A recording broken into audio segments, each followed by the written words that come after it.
sometimes. Dinner's the big meal. Dinner is the big meal. Which can be during lunch or supper. So if dinner is taken at midday, then you have supper in the evening. If dinner is taken in the evening, then you have lunch at midday. Yeah. So supper is not always the evening meal. Sometimes the evening meal is dinner. So it depends entirely on which meal is the bigger meal. Exactly. Well, that's what I believe to be the case, but I don't see why you can't refer to it as dinner and supper at the same time. What about dupper? Because, yeah, I'm pretty sure that's an off-brand Tupperware. I don't think filing for bankruptcy this week. Dinner precludes it from being supper as well. I would disagree. Either way, the big meal and the evening meal is still correct. Sorry, what is the big meal and the evening meal? Supper is not the big meal. No, it's the evening meal. But often people make supper their big meal and have that be dinner. That's not how I learned it. Look, I grew up, they were interchangeable. Supper and dinner meant the same thing. No. And we never used supper anyway. It was always dinner. Supper is the evening meal when dinner is taken at midday. Splice, where do you want us to put the play footage? Watch together. Okay. And on this one, you guys don't need the volume, so you can mute that.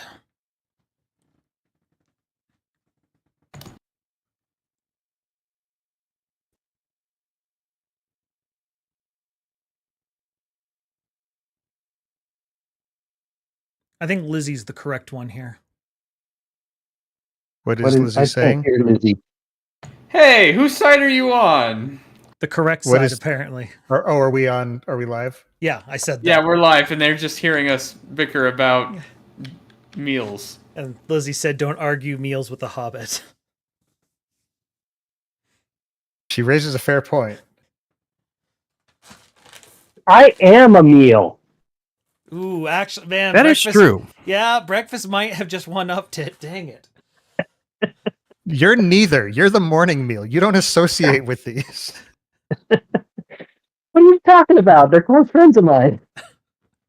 Yeah, friends aren't the ones who walk around saying, I'm the most important of us all.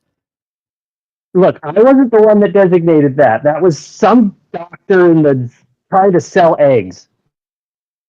And bacon. I have heard you specifically say, I am the most important part of your day. Yes, because I am. Every time I grace your presence, I am the most important part of your day, and you do well to remember that. It also wasn't really a doctor. It was a marketer who just found a doctor who said, hey, is it good to eat a big breakfast? And he's like, yeah, I guess. He plays one on TV.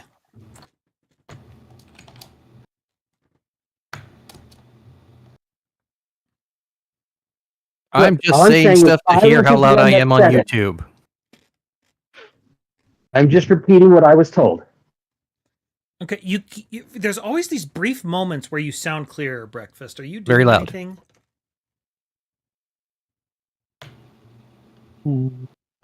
No. Dang it. I was hoping there might be some through line. I'm folding laundry, that's what I'm doing. So Breakfast, how do you feel about Switchel? An abomination. Should be abolished. I mean, it's the proto Gatorade. Oh, well. Then I maintain my stance. I've never heard of Switchel. What on earth is Switchel? It's a mix of stuff. Let me see if I can find vinegar, molasses, ginger, and water. Oh, those are your electrolytes for you. That sounds pretty nasty, though. It's also called Haymaker's Punch. It sounds like one of those concoctions they try to get you to drink to ward off a hangover. It's one of those concoctions. It's basically what like farmhands would drink during the day to keep their electrolytes up. Those poor people.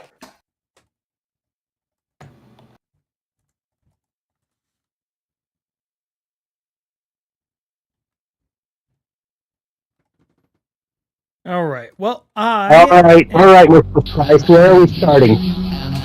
in a moment. Give me just. I'm still one hearing moment. some mufflage. We Yeah, need to get breakfast a better mic. I swear he used to have a better mic. I do have a better mic, but like I said, I'm folding laundry. My other mic is not mobile. Well, whenever you get done with laundry, if you could switch to that mic. The problem is this used to work. I used my laptop when I was at your place. That didn't have any problems. I don't know. Why to is tell it you, doing man. so It funny did, now? but you were a guest at the time and we were too nice to tell you. No, it's not. No. We just, I don't know why, but it's just not working today. So whenever you get you're on a back, if you could laptop? switch it. I was on a laptop then. I was on the same laptop. Yep.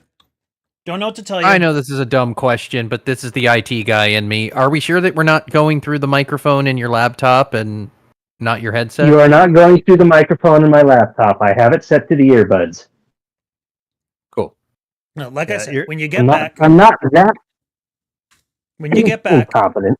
take care of it.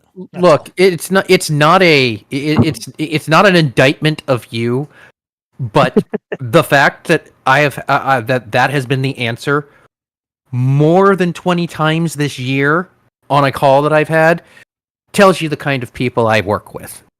No, I had to set that just so that you guys would hear me to begin with. Kami doesn't speak for me. It is an indictment of you. All right, everyone shut up. I'm going to do this. Here we go. When I was but a young splice, I would sometimes with my family go to a place called Mr. Gaddy's. It's come up in the past where there was an arcade. I didn't tend to play too many fighting games. They just sort of ate my quarters because I didn't know the color, all the combos that I had to do to try and win anything. But there was one game at Mr. Gaddy's that always caught my attention because I never saw it anywhere else. And that would be Primal Rage on the arcade. I'm sorry. I've got to start with a tangent. You had Mr. Gaddy's where you were from? Yes, we've been over this before. I think they're completely different chains from our descriptions. But this game caught my attention because this game was like if they made a Jurassic Park fighting game. And Also, technically, combos didn't exist at that point yet. They were an accident. well, no, these definitely had Yeah.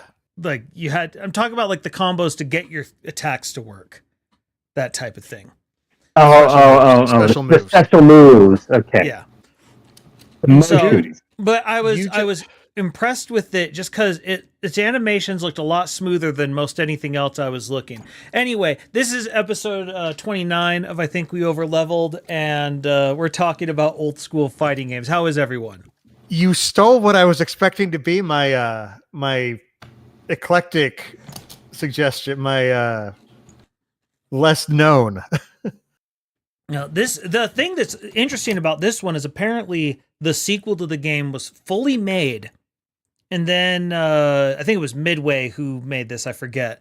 But they sounds decided it did not do well enough, and so they scrapped it at the last minute, and so it was a collector's dream for the longest time.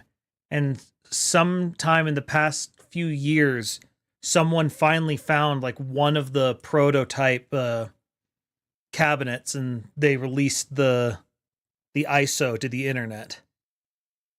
Midway was the company that did Mortal Kombat. Yeah, I think they also did I this. wonder I if- have to double check. Yes. Yeah, no, they did. Midway did do this, Okay. I believe. I wonder if they scrapped Primal Rage because Mortal Kombat took off so much they diverted all their resources to that. Well, no, like this game was No. complete, 100%. No. Primal Rage was Atari. Oh, it's Atari? Okay. Yep. Yeah. No, but Midway, like, Midway did Killer Instinct that's right. Yeah. with Rare. But yeah, no, this is definitely their version of Mortal Kombat because as you just saw there that was a fatality.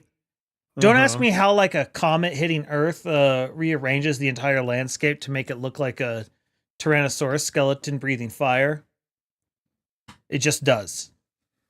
No, I remember the first time I saw this game. Like this was when I was walking past the arcade in our mall. You know, back when arcades were a hangout spot. And I remember walking by, and this was like the big cabinet at the front. It was like a huge display, surround sound speakers on either side. Like it was an impressive setup. Yeah. But I remember walking by and I was just like, wait. This is like Mortal Kombat meets Jurassic Park, and I'm here for it. No, this was the coolest game. Yeah, it's different. Well, especially with like the hearts exploding, like it's over the top. Oh, it was so over the top. It was 90s. Yeah. No, so obviously, no, I figured we had a lot bigger fish to fry, but I wanted to get through my fascination of the time, which was Primal Rage. I was absolutely here for it. So is this the format for today? Do we want to go through the obscure ones first and then get to the big fish? Just bring them up. Because like I've got an obscure one that I remember, which I think was by Midway as well, and I'm not sure how many people remember Pit Fighter. I don't. But I remember it existed. Pit Fighter was the absolute worst fighting game that has ever existed. I am not going to say that you are wrong in that, but I do remember it being. There were so many like arcades. Like there was the Showbiz Pizza arcade. There was the actual standalones up and down Veterans Boulevard where I live. Thank you for calling it Showbiz Pizza and not Chuck E. Cheese because look, Billy Bob was the OG. Entire. He was, and I could go through that entire long history as to what the difference between is, and that's we will over level if we do that. Our Showbiz Pizza had the giant sized X-Men cabinet. Oh yes. Yeah, the 6-player, which that can be another episode in the future. The beat 'em up brawlers. But Pit Fighter I remember just because I remember seeing it before Mortal Kombat, and the only reason why it stands out is that it was in the pizza place that was closest to my house, the Godfather's Pizza, right by the park. So it usually ended up being the place where we would go after Little League, go and have a pizza with the team, and then you would put quarters on Pit Fighter and see who could play. It was also the weird, if I remember correctly, it was unique in that you could have 3 players fighting at the same time. Well, that's just ridiculous. Well, let's bring up something you said there, because this is a tradition I know of, but I never participated in.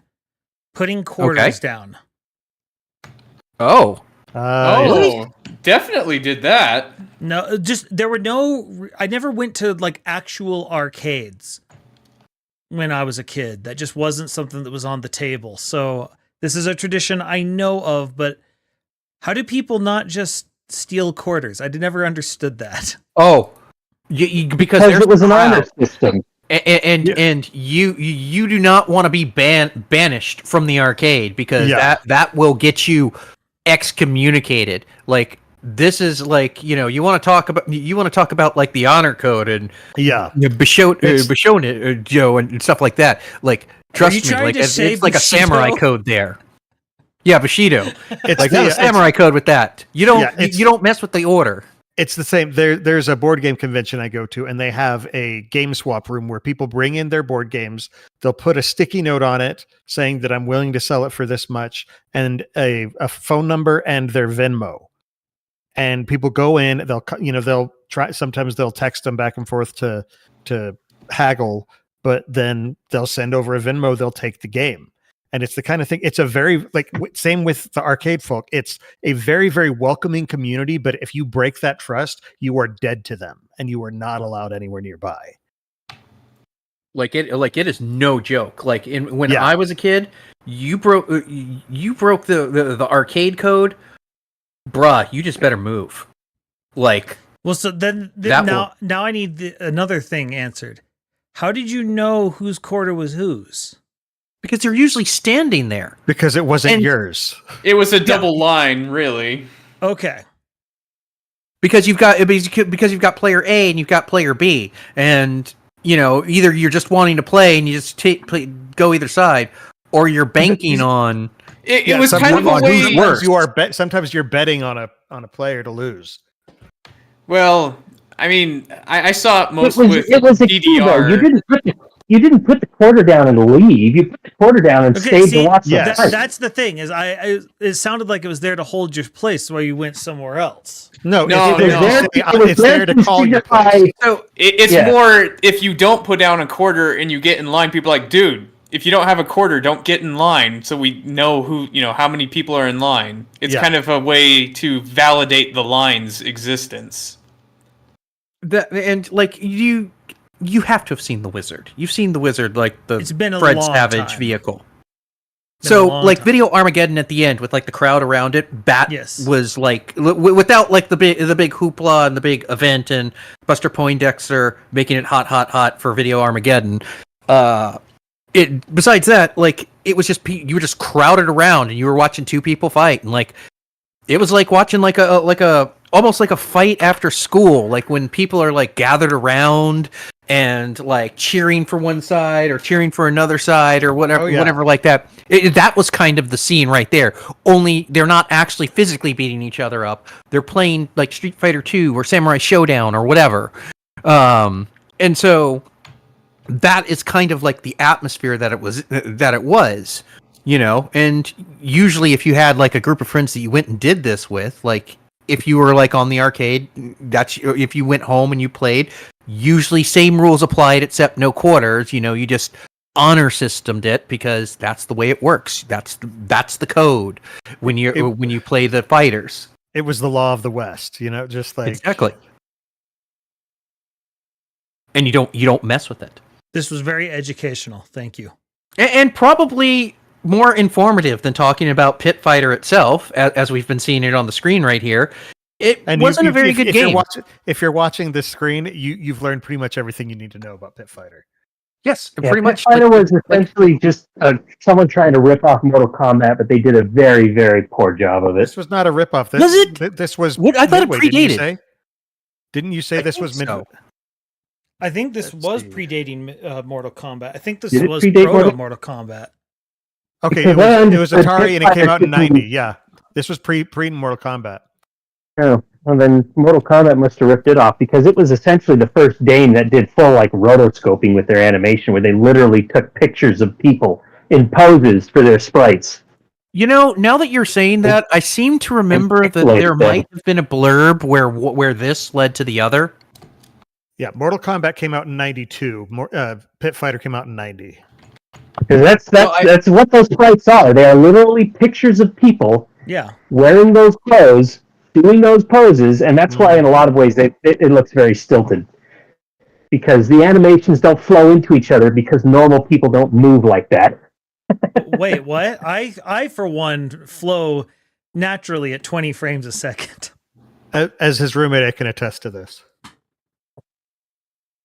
This is a side tangent, but if you've ever seen the short about people with video game diseases, I can totally see Splice as being the one who thinks he's a 2D fighter, and when he dies, he just goes and then just kind of jumps himself like 30 feet back. Like, what was the name of that one character from Gravity Falls? Rumble McSkirmish. Yeah, Rumble McSkirmish. In the game Fight Fighters. So Who also was hey. the voice of Bradford in XCOM. I loved it when you found that out. That's pretty crazy. But so Pit Fighter. It happened. Yeah, I remember it. That is certainly a game that existed. I think everyone here can say without a shadow of a doubt that it is in fact a game. Very true. My arcade had one, but I never saw anybody ever playing it. Fair enough. For good reason. But But I suppose we can't talk about fighting games without talking about the one that started the craze to begin with. Are you leading into something? I am, but was assuming that was about where you were leading into, probably. I was not. I was going nowhere. No, I made sure it was queued up though, because it hadn't been queued up yet. Technically, the one that started it all, Street Fighter 1, was innovative, to say the least. It actually had 3 buttons. It didn't start the craze.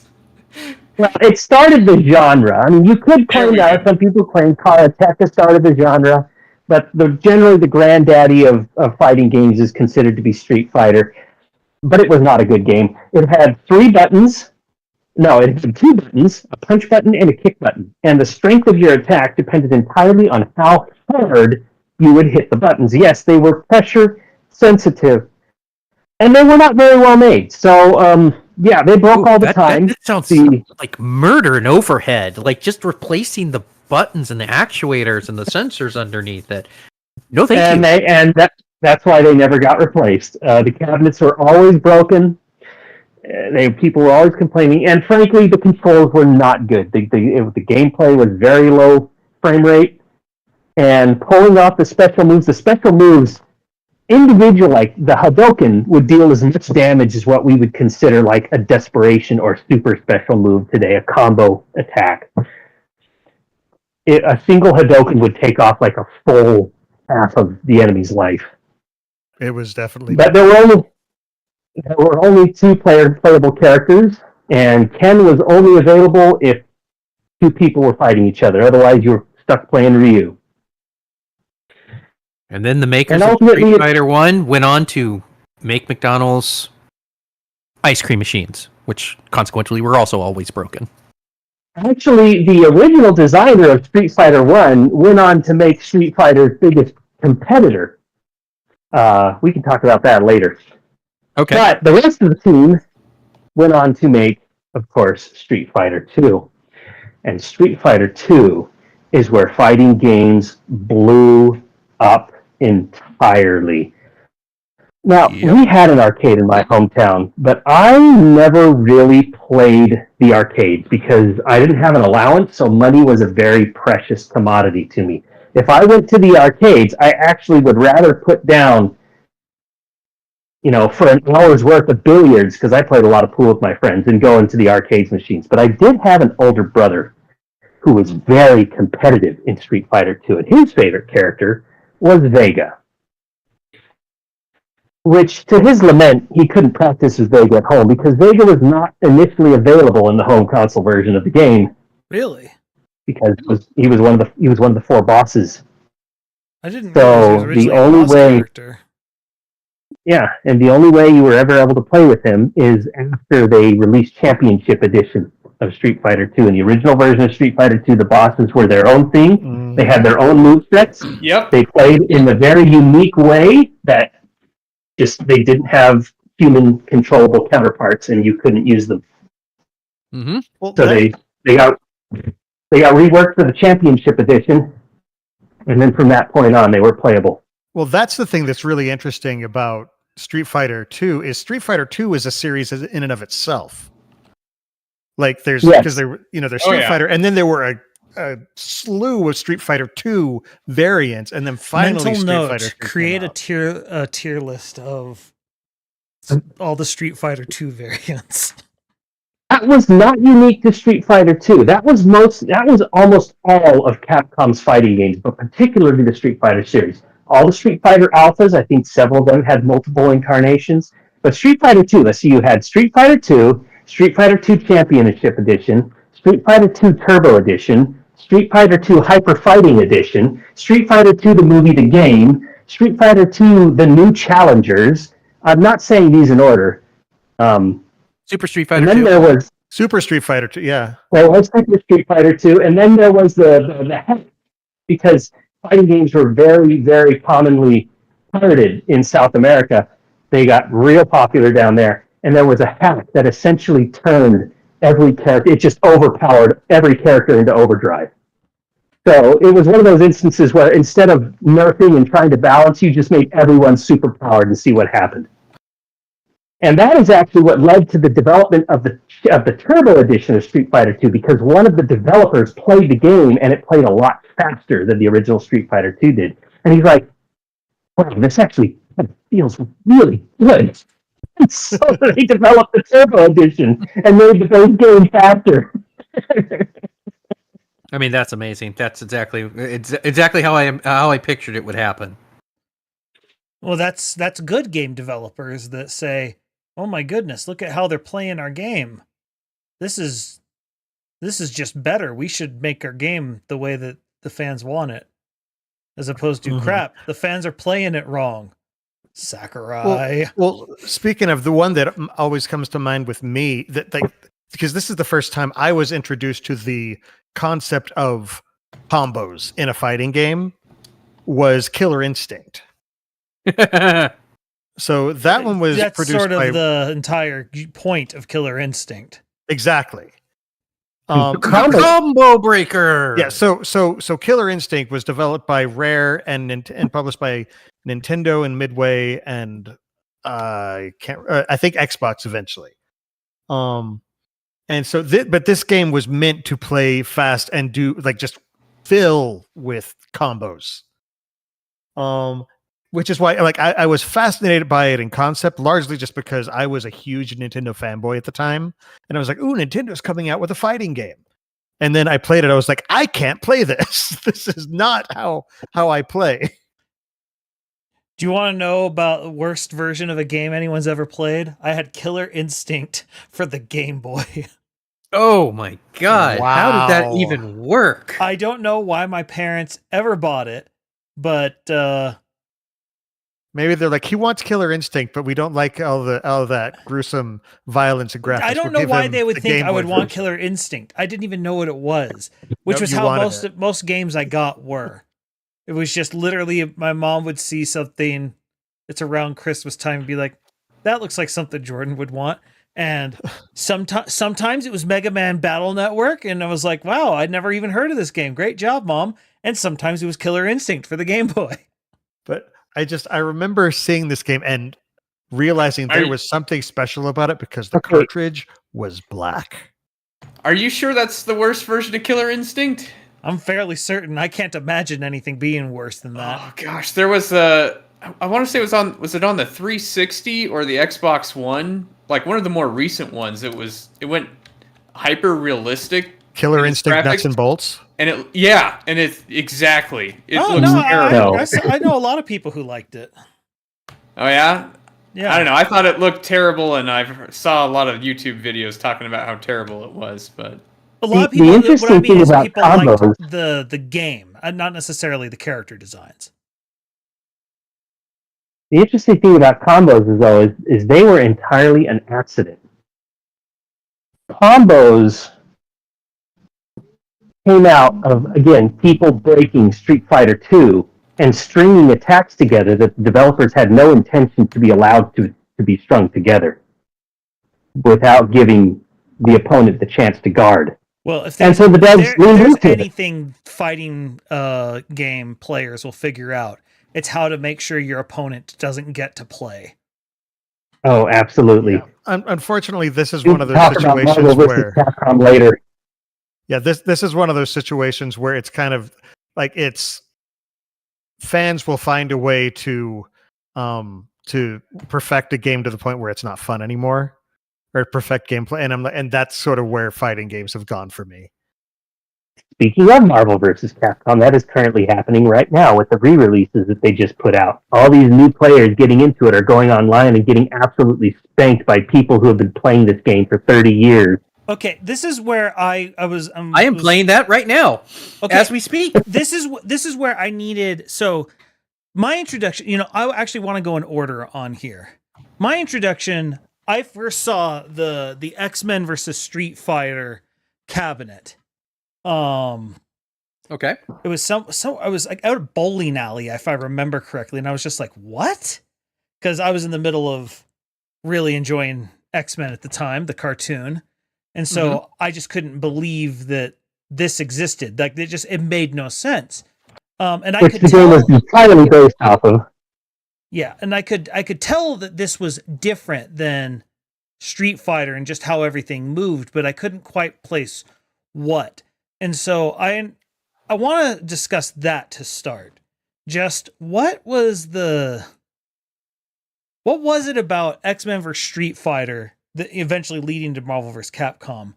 Well, you have to go back a couple of steps because you're missing a couple of pieces that led up to X-Men versus Street Fighter. Because there were a couple of games before that, one of which being X-Men Children of the Atom, which was a pure fighter that Capcom and Marvel teamed up to put out, that basically you were Wolverine, Psylocke, Storm, Cyclops, Iceman, Colossus, Spiral. Was Rogue in that one? Rogue was not in the first one. No, Psylocke and Storm were the. Well, didn't it start with them doing beat 'em ups, like X-Men beat 'em ups? Well, I think it's no. The X-Men beat 'em up, which was actually based on the pilot of the cartoon, which never officially aired. Right of the X-Men was made by Capcom, if I recall. Not Capcom. Was made by Konami, if I recall correctly. You do because Konami was big into those beat 'em ups. Yeah. But Children of the why Atom. Wolverine was brown in that game and not blue like he is in all the Capcom X-Men games. Right. Totally. And I'm trying to remember there was an order because it was Children of the Atoms was first. And then it was the superheroes, or whatever it was called. Where you had Shuma Gorath, and I'm just like, what? I don't even know who that character is, and I collect the comic book cards. Who is this? I just know Shuma Gorath from Marvel vs. Capcom 2. He didn't show up till Marvel vs. Capcom 2. First it was Children of the Atom, and then I believe Marvel Superheroes. Yeah, and then Marvel Superheroes, and then X-Men versus Street Fighter. Then Marvel Superheroes versus Street Fighter. And then Marvel vs. Capcom, and then Marvel vs. Capcom 2, New Age of Heroes. But even then, the initial Children of the Atom was kind of based off of Street Fighter Alpha. Mm-hmm. Yeah. In the way of its fighting mechanics. Now, it did diverge itself. Street Fighter Alpha remained a much more beloved, but still a much more conventional fighting game, whereas Marvel vs. Capcom kind of went just balls to the wall with. Yeah, it just went off the rails. It's just decided. It just did its own thing. Okay, so this is where I'm needing some color here. What makes Marvel vs. Capcom the phenomenon that it is? I mean, I guess Marvel and Capcom. No, I mean, it plays different. I can tell it plays different. I don't quite understand how. Well, it's a few things. It's the combo, like they say, because I mean, like this, it harkens back to when you're a kid playing with your action figures, and you've got mismatched action figures. You're doing your little crossovers, like T.J. Hooker is teaming up with Captain Kirk. It's weird because they're both the same, played by the same actor. Yeah, it was Exo Squad and X-Men. Or like X-Men and WWE wrestlers, if you had the wrestling figures or something like that, which I did. With the Teenage Mutant Turtles and G.I. Joe thrown in. I mean, it's that whole, let's take these two that was a real thing. And let's mash them together. And on top of all of that, it's, most of the time it's got the recognizable characters that you got your Wolverines, you got your Spider-Mans, you've got your Incredible Hulks and Iron Mans and stuff like that, and it's a fighting game where you're just going, it's like, hey, why don't they just beat them up? Well, here you can get control them, you can just make them just beat them up. But to Splice's question though, a lot of it is just there's the speed, there's the amount of combos, there's the tag team aspect, there's the verticality, which is one of the things that really kind of blew my mind the first time, is that the screen goes higher than just the screen. Hit all three kick buttons and you're just in the atmosphere. And if you ever watched a pro tournament of Marvel versus Capcom, like the entire time when they first start facing off, they're just playing footsies with each other. Yep. Because once one of them lands a solid blow, the other guy just might as well put his controller down. And sometimes he actually does because he knows the game is over. or he knows exactly when the combo will end. He's giving his hands a rest, and then he's getting ready to jump in. Also true. I mean, these games are so nuanced, and even though the system that they ran a lot of these off of were variations of the alpha system, I really feel like that they perfected it quite a bit in this series over. And I love alpha to death. I have so many fond memories of alpha, but it was this series that was just really just most people love Marvel vs. Capcom 2.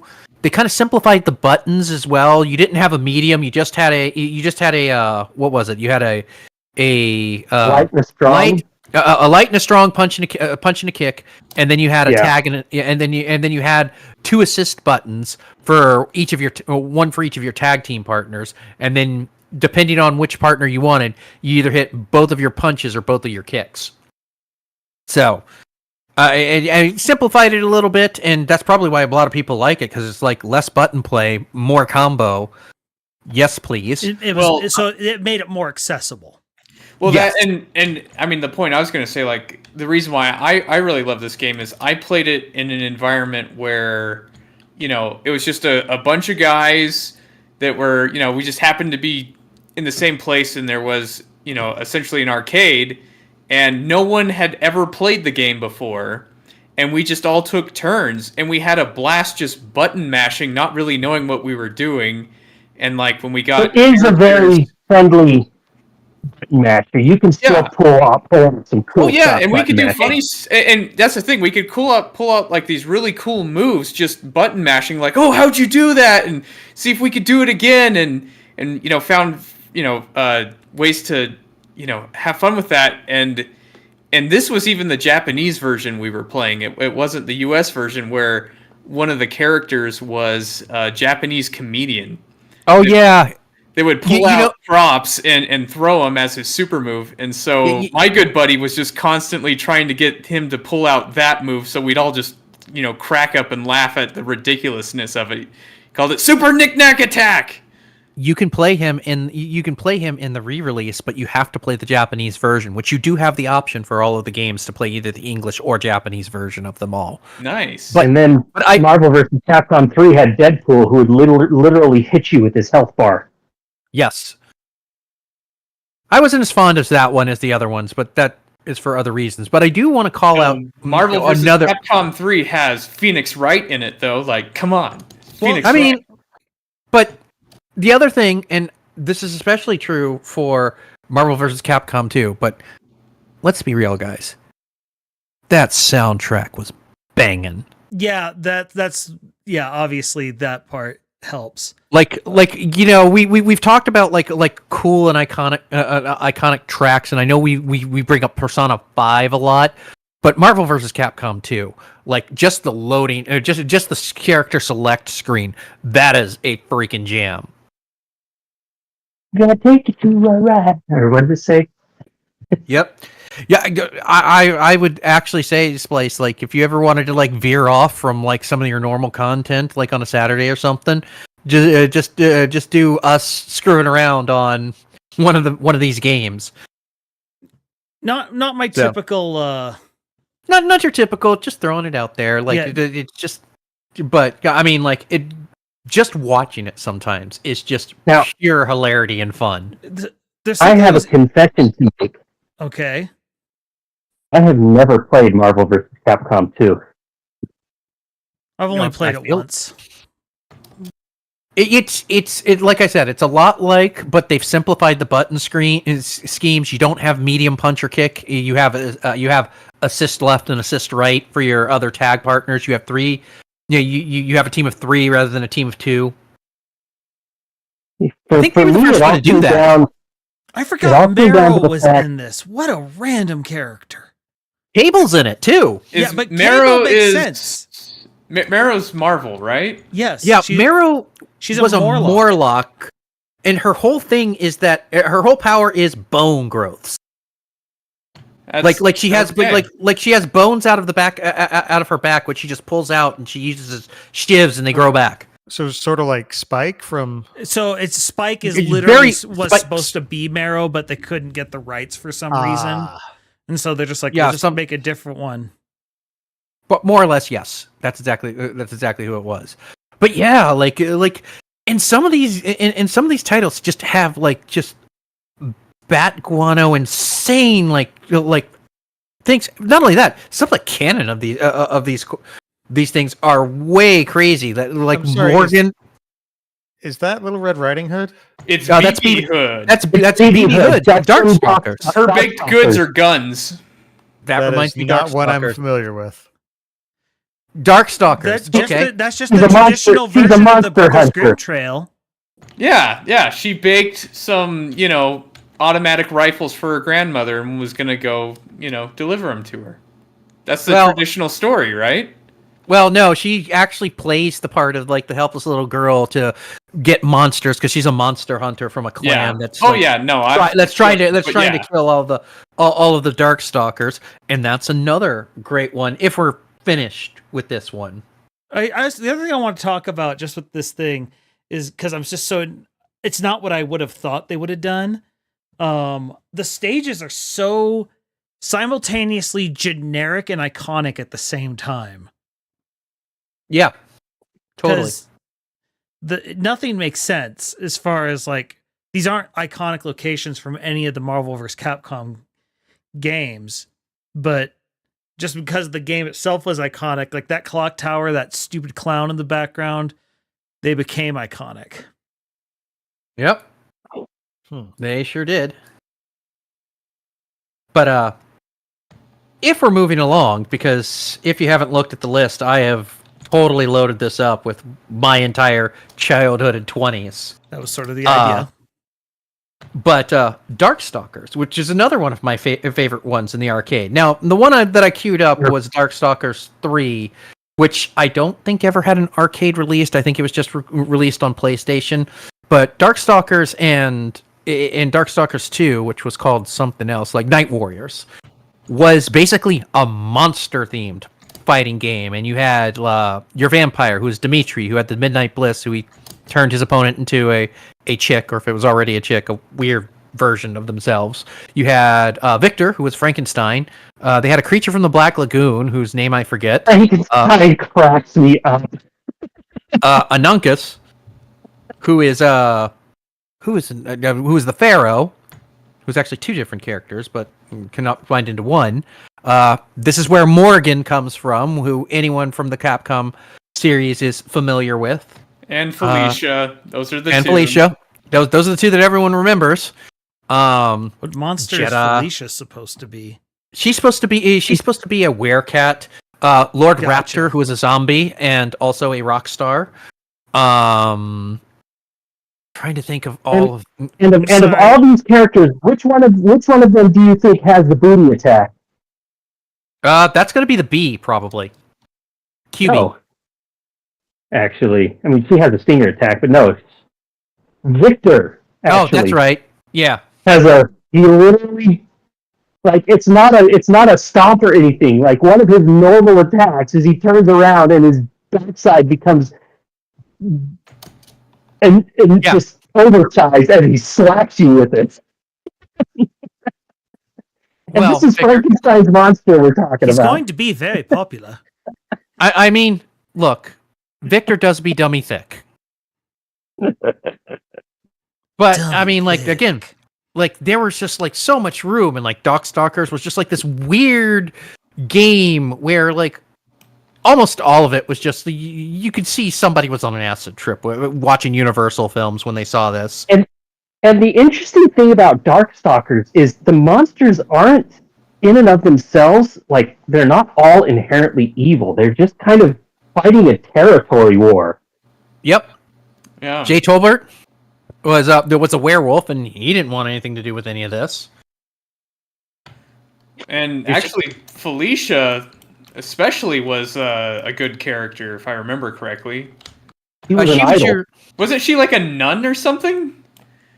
She did live at a nunnery, and I think she gets into it because she's trying to save it. Yeah. I remember that correctly. Yeah, like But she's an idol. She's a singer. She's a performer. All of those things are correct. Bishiyomoten, who is a cursed samurai. Now, he is one of the evil ones, yes, because the armor is literally controlling him. Heizen Ko, who is a Chinese zombie ghost. That's the big sleeved purple girl with the little safudu over her face. That hops everywhere because that's what they do. Yep. Who the safudu is also the spirit of his sister, who also died with her. And when Fighting game lore gets so weird.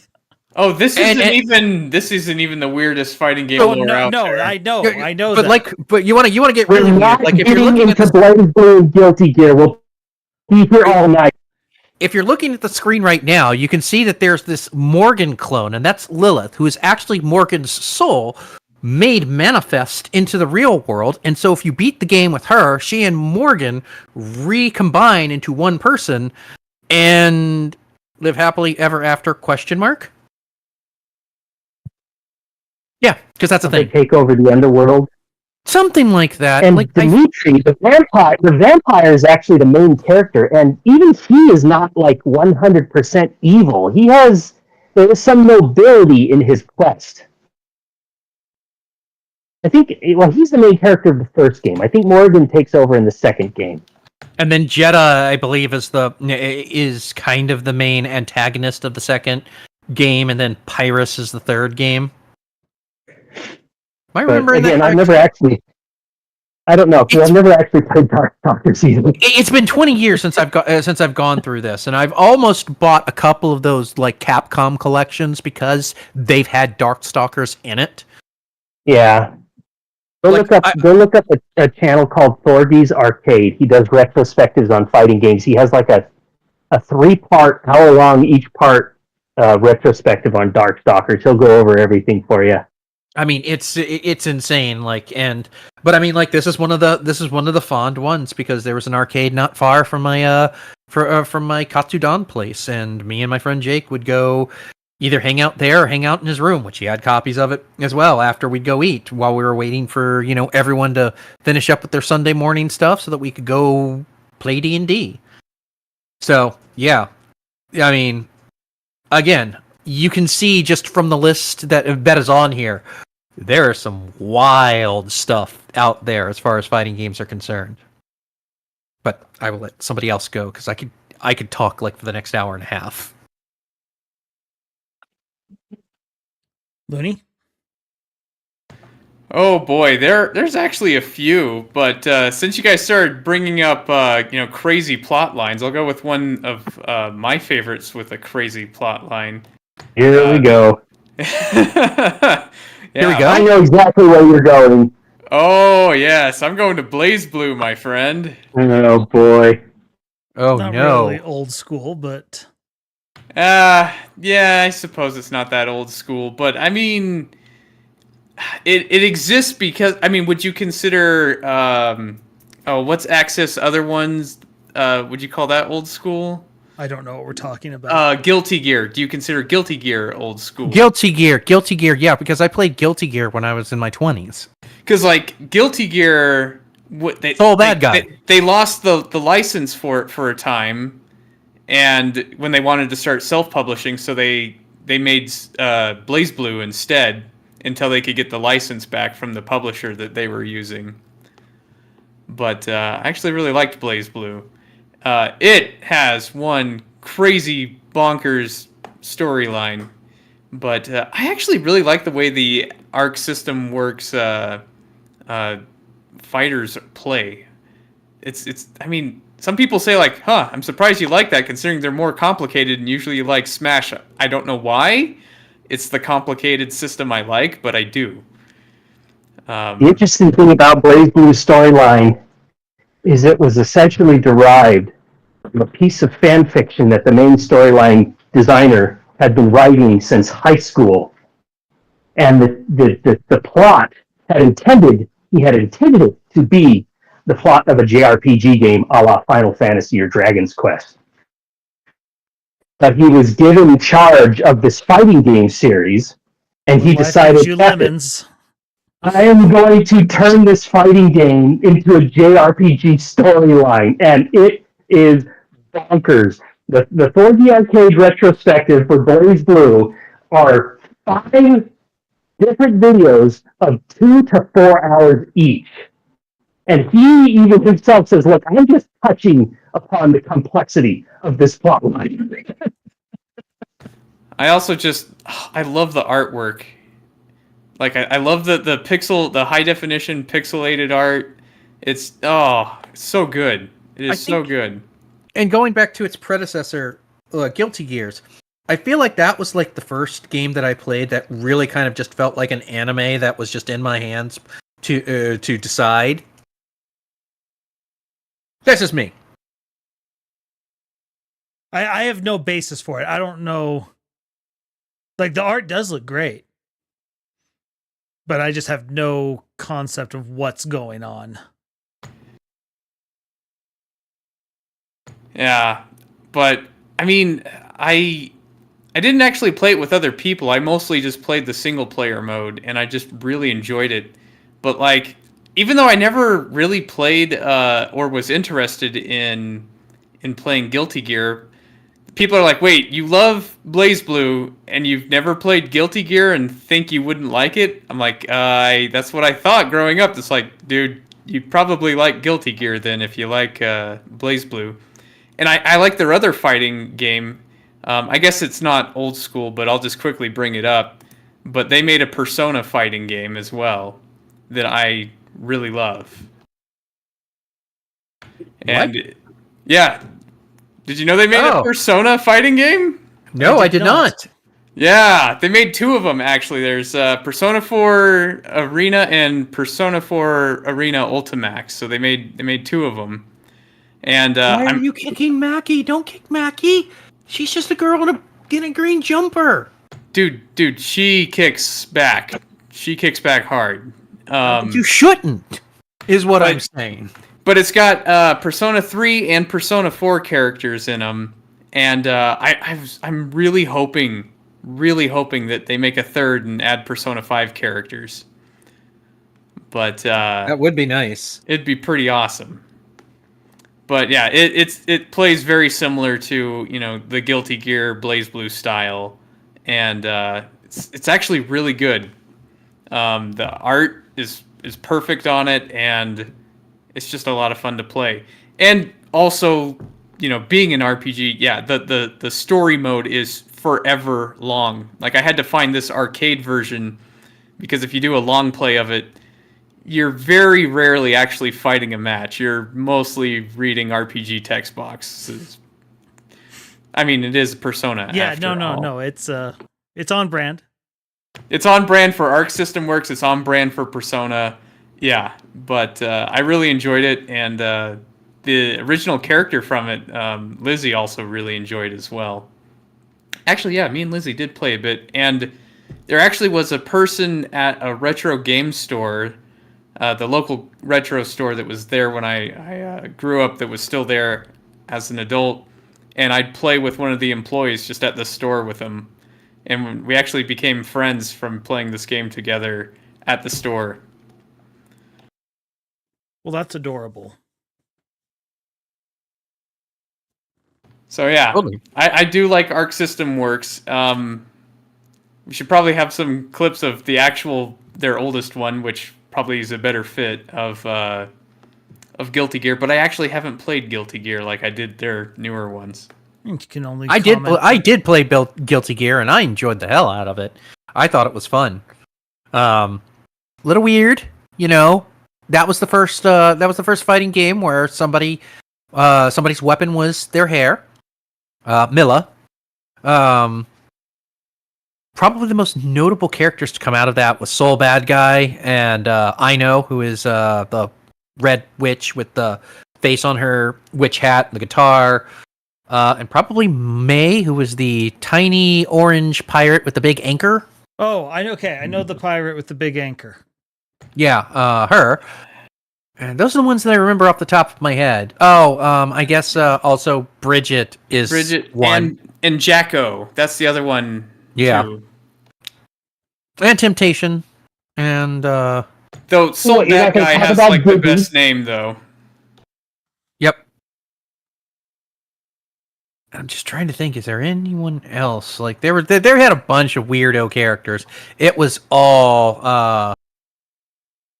It was interesting. Again, it's one of those like clearly somebody was high when they did this. I mean, this definitely exudes the Persona style to it.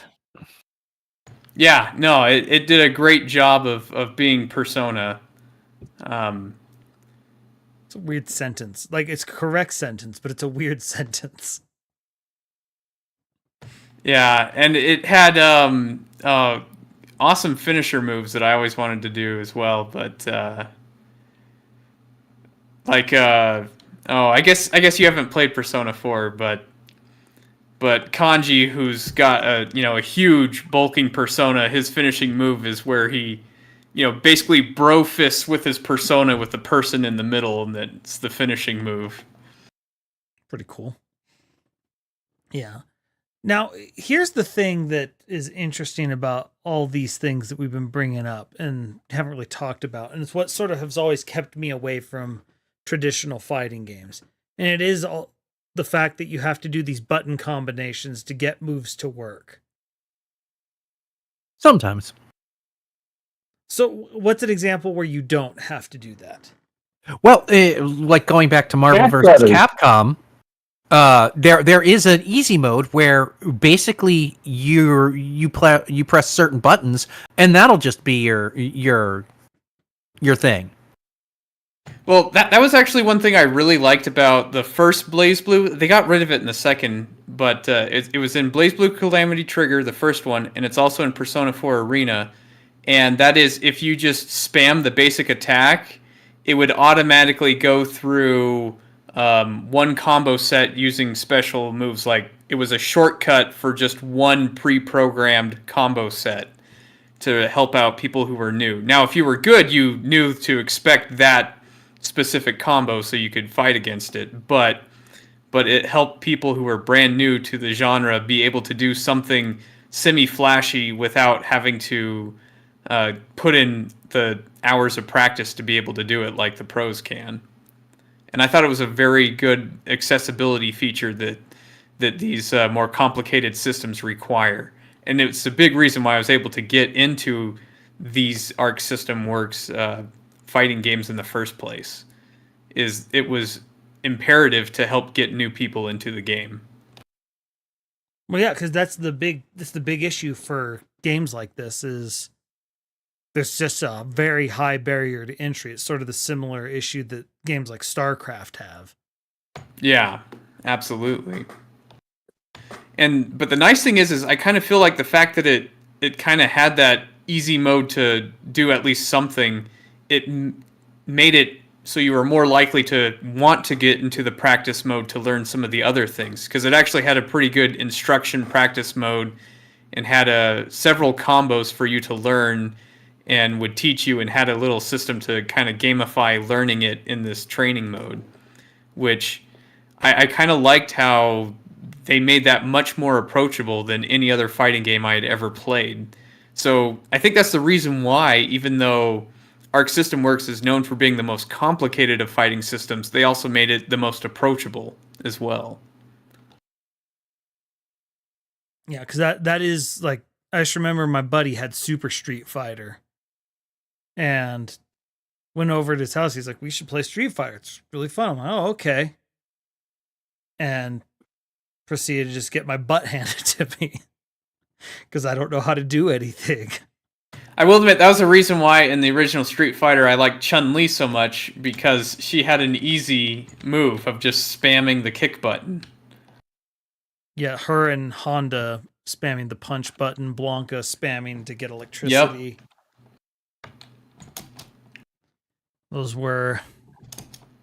That's what all I could really do. Meanwhile, he's over here doing whatever Psycho Burst or whatever it is with M. Bison, and I'm just over here. What is this? I don't know. I can stand here and do nothing. That's an option, right? It is. But I mean, like, didn't work. I mean, and that was like something that came along later, probably a little bit after the generation that Baggins and I was in, where like playing at the arcade, you played or you got good. You know, that's just the way it was.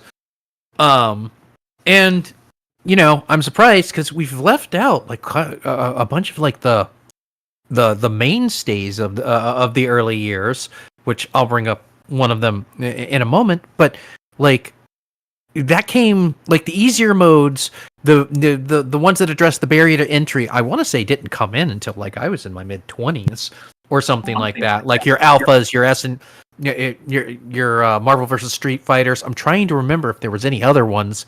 You Fatal Fury. Fatal Fury, yeah. But you know, we still have quite a bit of like the main attractions to go over. And of course, whenever you're talking about fighting games, you can't talk about them without the one that all the parents were afraid of.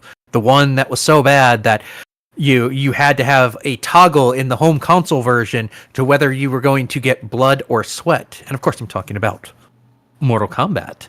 Yes, the one that I was one of the bloods kept away from it as a kid. I mean, I guess I did play the Super Nintendo version with sweat enough to know, you know, the get over here, but it still was one that I avoided. I mean, granted, I also was incredibly disappointed at Squaresoft when they announced Parasite Eve, even though, I mean, now I'm like, dude, Parasite Eve is great, you know, but, you know, I was, you know, as a young kid, I kept to the whole rating system pretty well, you know, so, which is why I'm actually, you know, strange, and I was appreciative in the early Nintendo censorship, because that actually did allow me to play games I wouldn't have otherwise been able to play. But same here. I don't think without the censorship, I would have gotten to play like the home version of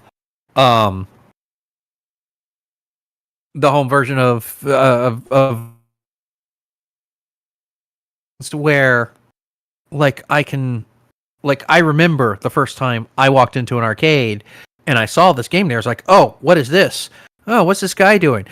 Did he just rip his head off? What? Yeah, I remember being a little bit mind blown. He uppercutted him so hard he punched out 3 different skulls. I didn't know humans had 3 different skulls. See, it's educational too. TF2 taught me there's even more skulls than that. Yeah, there's other things that I've learned also is or that Mortal Kombat at least revolutionized was the stage change if you hit in a certain spot, you know, going down into the pit or going through a wall or something like that. That's the first game I can remember doing that, and probably was, I think.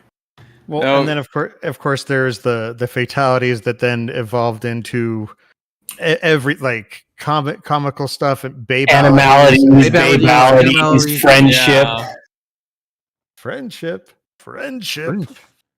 Just the way to rub in that you won. Yep.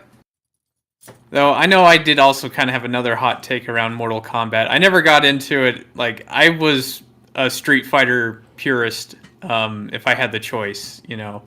And I didn't like the look. Like, I know it's rotoscoping, and a lot of people are like, oh, look how realistic it looks. Oh, I didn't care for it at all. I don't like it. I do not like the rotoscoping at all. I think it looks terrible. And I don't like it. It's like I go back to Street Fighter 2 and it looks just as good as I remember it, whereas this it's aged even, you know, more poorly than it. I mean, I never liked it to begin with, but now see, I was definitely it was one of those I would never have bought it, but I was fascinated by it in the arcade. Absolutely. Now, was this also the first game where you could play as a secret character in the arcade? That's with the first Reptile? one I remember. Yeah, I think so. Because it was Reptile first, yeah?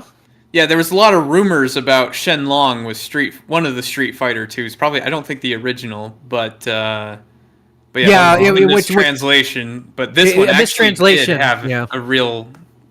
This one had a real one though, yeah. And then what was Ermac? Ermac, yeah.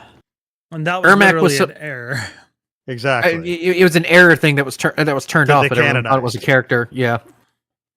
Noob Saibot was just like kind of a joke also because it's the Noob Saibot is the creator's last names backwards. Yeah, because it's Boone and Talbot's or whatever it is. Toasty Tobias. Tobias, yeah. Yeah, was it the Toasty from Noob Saibot or just some other random thing? Toasty was a random thing, but it was how you unlocked some of the special characters in Okay. 2? That's probably what the relation was. 3. It was 3. 3. When you heard Yeah. Toasty, it meant you unlocked someone. Okay. So I've got a question. Did Sure. any of y'all play Mortal Kombat Mythologies Sub-Zero? No. No, but I did see a YouTube video on it. Same. I saw a YouTube video on it and no. So I actually rented that game and Oh, I yeah? enjoyed it. It was one of it wasn't a great game, but I had fun. Well, that's So- what you pay that's good. games for. Well, that's why you rent games. Like it wasn't one I needed to buy, but I enjoyed it. You know, I was like, I got my money's worth. This is fine. Just for those who aren't aware, Mortal Kombat Mythologies was basically like a story mode game where you play as Sub-Zero and you kind of get his. It a was bit of his story. Sub-Zero Space Emissary. Yeah, a little bit. I see what you did there, and I like it. You're welcome.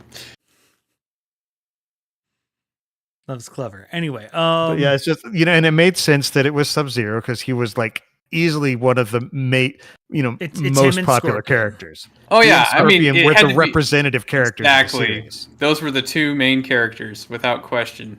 They wanted it to be Johnny Cage and they wanted it to be Liu Kang, but no. We wanted the ninjas. Go Ninja. That's as a slight little side tangent. I know that they're doing like they did like a new Mortal Kombat movie a few years back, right as the pandemic hit, and I know that there's a second one coming out. I really feel like they missed when they didn't cast The Miz, who really was trying to get the role of Johnny Cage, because he has that smarmy, smack him in the face, God, I want him to get punched. Just look about him that just felt perfect for Johnny Cage. And who is the Miz? The Miz is a wrestler. Some people might know him because before he was a WWE two-time Grand Slam champion, which means he has held every title in the company at least twice. He was on The Real World.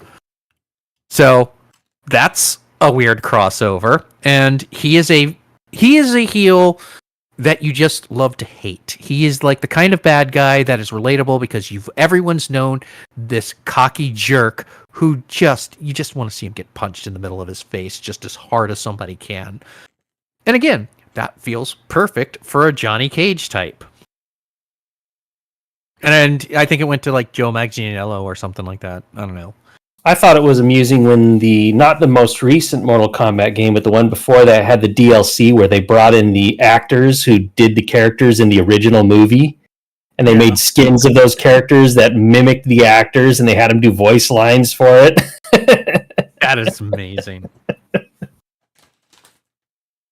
Christopher Lambert, though, is struggling, unfortunately. Yeah. I mean, like, he's what, 80,000 years old or something? Yeah, like that? and he was a chain smoker, so his voice is gone. You hate to see that from the Highlander as well. Like, really. Like, between Highlander and him voicing Raiden, that's my heart right there. No, Mortal Kombat's so interesting just because, it and strangely Night Trap were the focuses of the censorious type politicians. Yep. Good old Joe Lieberman and the formation of the ESRB, which, that's actually, I think the formation of the ESRB actually is a good ending to that story, though, because, informing people what they're getting into really is a laudable thing to do. Yeah. Well, and as a gamer, the best result was the industry itself figuring out how to handle it themselves instead of... Yep, keep the politicians out and, and yeah, use the opportunity to inform consumers of what they're getting into. And ESRB's actually gotten better because now, like, you go to their website and you could get like a detailed 2-paragraph description of what's in there, which I have used on multiple occasions to decide whether I wanted a game or not. Especially because, you know, there's so many just rated M games. It's like, it's almost become meaningless. But then when you could read a detailed description, it's like, oh, I don't mind what's, you know, made this game rated M. Whereas another one, I'm like, okay, I don't want anything to do with this game. And it's just a wonderful thing. I imagine also as a parent, it also helps you inform as to what is viable in front of the children versus what is a game for after the children have gone to bed. Kind of game. Yes, though. I mean, to be fair, I typically know the games more for me and I already know when the kids want to play it because I've already played it. But you know, that's a different story. But yes, right. It's great for parents too. Especially parents who are not gamers, that they can go to the site, look it over, and make an informed decision. Totally. Indeed. All right. Anything else about Mortal Kombat? I think we're good there. I think we're good. All right, breakfast. Right. You were brought here for a specific purpose. Uh-oh. King of Fighters, explain. SNK, man, come on. Lay it on us. Okay. First off, I have to go into the background for this. As I already mentioned previously, I didn't play a lot of Street Fighter or in the arcades. In fact, I didn't play hardly any fighting games until about high school, where one of my friends handed me a CD that contained a Neo Geo emulator and just about every game that existed for it at that point. The Neo Geo is one of the longest running consoles in existence, both an arcade cabinet. There was a home console version. It had a 15-year runtime. Wasn't the home console like a full arcade? It was essentially just the arcade in a different package. Yeah, which I think is pretty cool, actually. And it was, unfortunately, extremely easy to pirate. In fact, this became a pandemic in South America, where not only did SNK get very, very popular, but almost every cabinet down there was bootlegged. Well, yeah, I used to live in Panama, and every corner of the street, like every corner of every street, had a cabinet that was playing King of Fighters. But it was through that I found probably my second favorite video game character of all time, who actually started out, because I mentioned earlier that the guy who originally helped create the first Street Fighter that was kind of a bad game, he split off from Capcom and joined another company, joined SNK. And he had intended in the introduction animation of the original Street Fighter, there's a blonde character who punches through the walls. He actually shows up briefly in the introduction of Street Fighter 2, where he's facing off with another character, and he punches him, and then the title card comes up. But neither of them are playable characters in either game. Yeah. But that character was initially intended to be the main character until he was told to make it a Japanese character. And so he came up with Ryu. He still snuck it in kind of in the form of Ken, who is half Japanese. But that blonde character, he always intended to be American. And when he went over to SNK, he created a series of games called Fatal Fury that starred a character called Terry Bogard. Is that who the blonde character is supposed to be in the opening of Street Fighter 2? Are you telling me this? He evolved into Terry Bogard. Dude, that's okay. That's cool.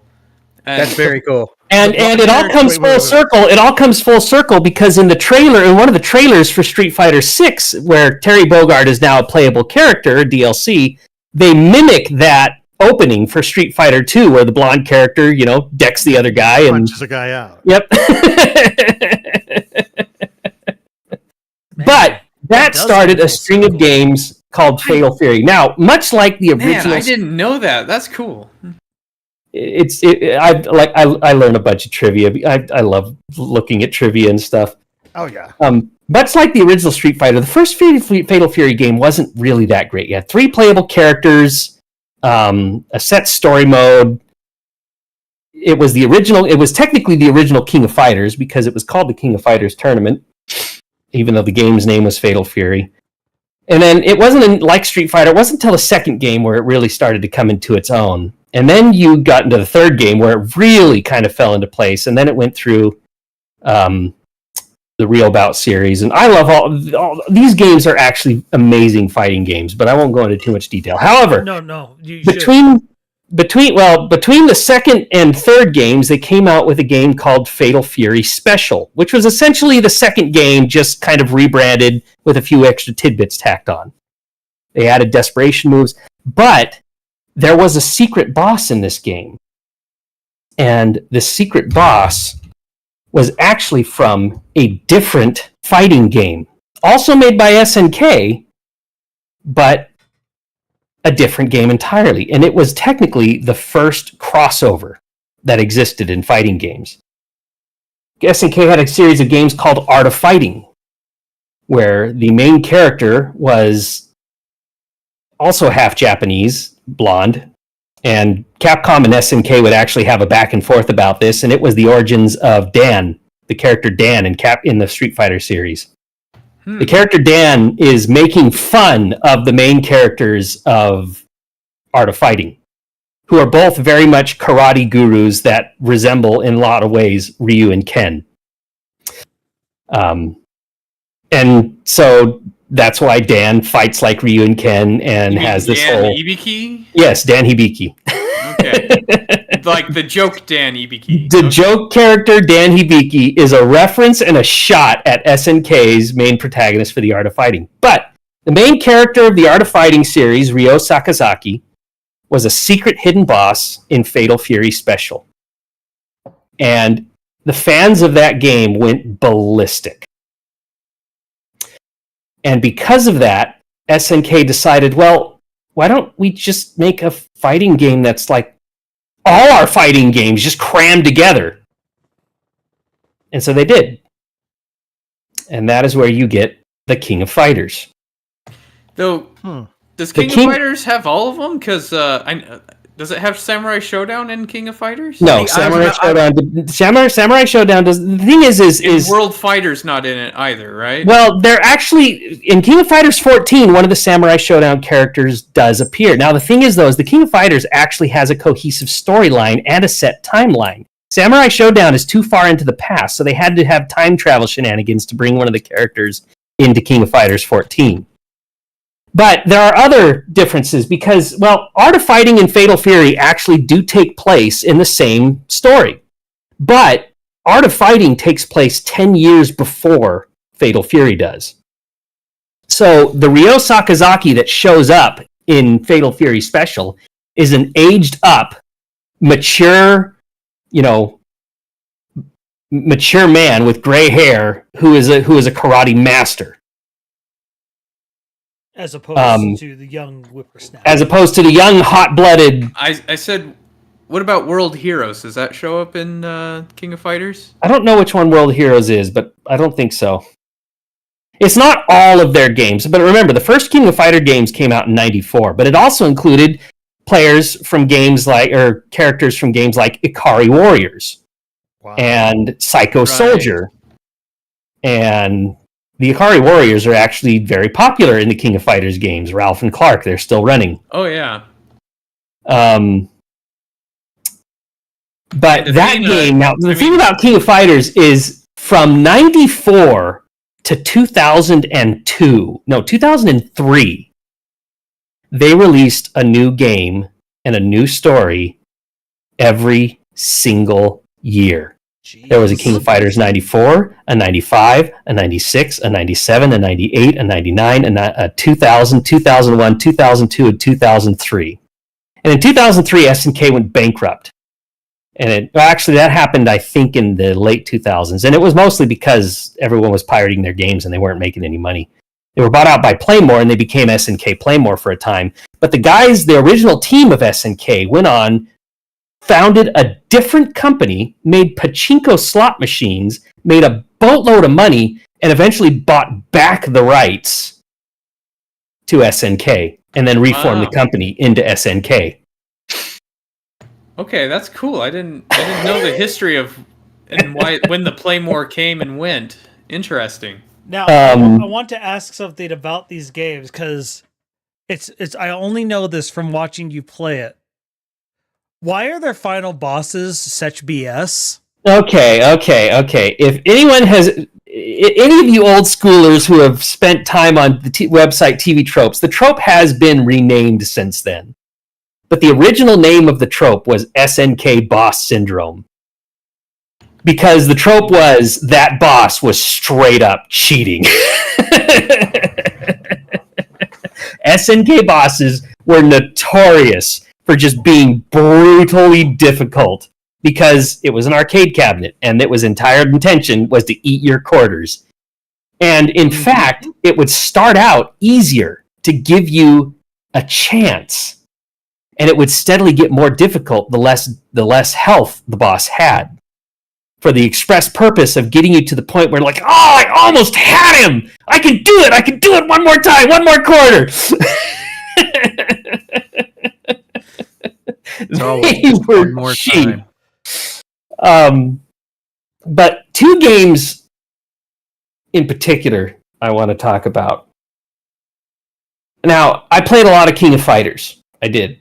And I enjoyed them. But the problem with King of Fighters that I had is the story, which was focused around an entirely new set of characters in groups of 3. Well, for the first group, it was actually the first 4 games where it focused on Kyo Kusanagi. And then in the second trio, it was the Nest Saga, which focused on another character by the name of K-Dash. They call him K-Dash. It's just the letter K with an apostrophe next to his name. Then there was the Ash Crimson Saga. Now this new guy, the new protagonist, no one really seems to care, so he only got 2 games. Anyway, the problem I have with the King of Fighters series is my favorite character, good old Terrence Bogard, even though he has shown up in every single KOF game in existence, cannot have any real effect on the story. Now, obviously, he has an arcade playthrough. There is a story there. There's an ending with him and his team. Good old Terry, Joe, and Andy. But they can't really affect the story because the story does not revolve around them. They are not the protagonists. The last game where Terry Bogard was, and even then, he wasn't a full protagonist. He was kind of a co-protagonist. The real protagonist was there's so much detail to go into because, again, King of Fighters is, while it shares a world with Fatal Fury, there are differences. There's a timeline split between Fatal Fury and King of Fighters, because while Fatal Fury was SNK's first fighting game, and then Art of Fighting showed up shortly thereafter, characters that are still alive in the King of Fighters timeline are actually canonically dead in the Fatal Fury timeline, and the Art of Fighting characters are not aged up in the King of Fighters timeline. They're roughly the same age as the Fatal Fury characters. Whereas in the Fatal Fury timeline, they would be up to 10 years older. And that's because King of Fighters is a giant crossover and they don't want to age them all up. And anyway, but in Fatal Fury, in 99, it was a direct competitor with the Street Fighter 3 series. Now, the Street Fighter 3 series of games wasn't initially very well received. No. Third Strike, they were downright flops. Although Third Strike has since become a cult classic, and it was the moment of Evo moment. What is it? 59? I think. I know what you're talking about. I don't remember the number. Evo. It might be 57. Evo moment 57. The infamous Daigo parry. Yeah. Anyway, I'll take your word for it. 37. No, you are correct, Jordan. It is Evo moment 37. But in direct competition to that game, SNK released a game called Gauro Mark of the Wolves. It is one of my favorite fighting games. It is absolutely broken. I recognize that. Do you? That's what You should. But the thing I love about it is it showcases how experienced programmers can really make miracles with hardware that they know. If you compare the original Fatal Fury with Gauro Mark of the Wolves, the difference is as stark as an early Super Nintendo game compared to a PlayStation 1 game. There's that much of a difference in the design, the feel, the flow, the animations, and it's all running. They're both running on the same hardware, but they have been working with this hardware for so long. They know it inside and out. They know how to they know how to do shortcuts. The Neo Geo was not capable of transparencies. It could not make transparency sprites. They learned how to fake it so that things would appear transparent, even though they weren't actually transparent. See, I feel like having those limitations really does spark creativity and brings out some genius. 100%. I do feel like limitations is actually a requirement for true creativity. Mm-hmm. And there has been no Fatal Fury game since 1999 until early next year. We're finally getting a new Fatal Fury. It has been 26. It will have been 26 years. And Terry Bogard will finally be able to actually have an effect on a story and progress as a character. Because he started just as, I want to avenge my father. You killed my father, prepare to die. That was the whole purpose of Fatal Fury 1. Mm-hmm. But he developed as a character. He became one of the, even though he was never as popular as other characters, he became one of the quintessential Japanese, the stereotypical Americans in the eyes of the Japanese. In what way? Also, he was the main focus of their anime. There were 3 animes, OVAs, that for Fatal Fury. Unfortunately, they never got to the 3rd game. They did the 1st game, the 2nd game, and entirely original story for the 3rd one. They hinted at the 3rd game, but they never made another anime. But those were Fatal Fury animes, and Terry Bogard was the main character of Fatal Fury. So I don't think they've done some shorts for the King of Fighters, but they haven't ever done well, there was the Chinese one that came out. It was 3D animated.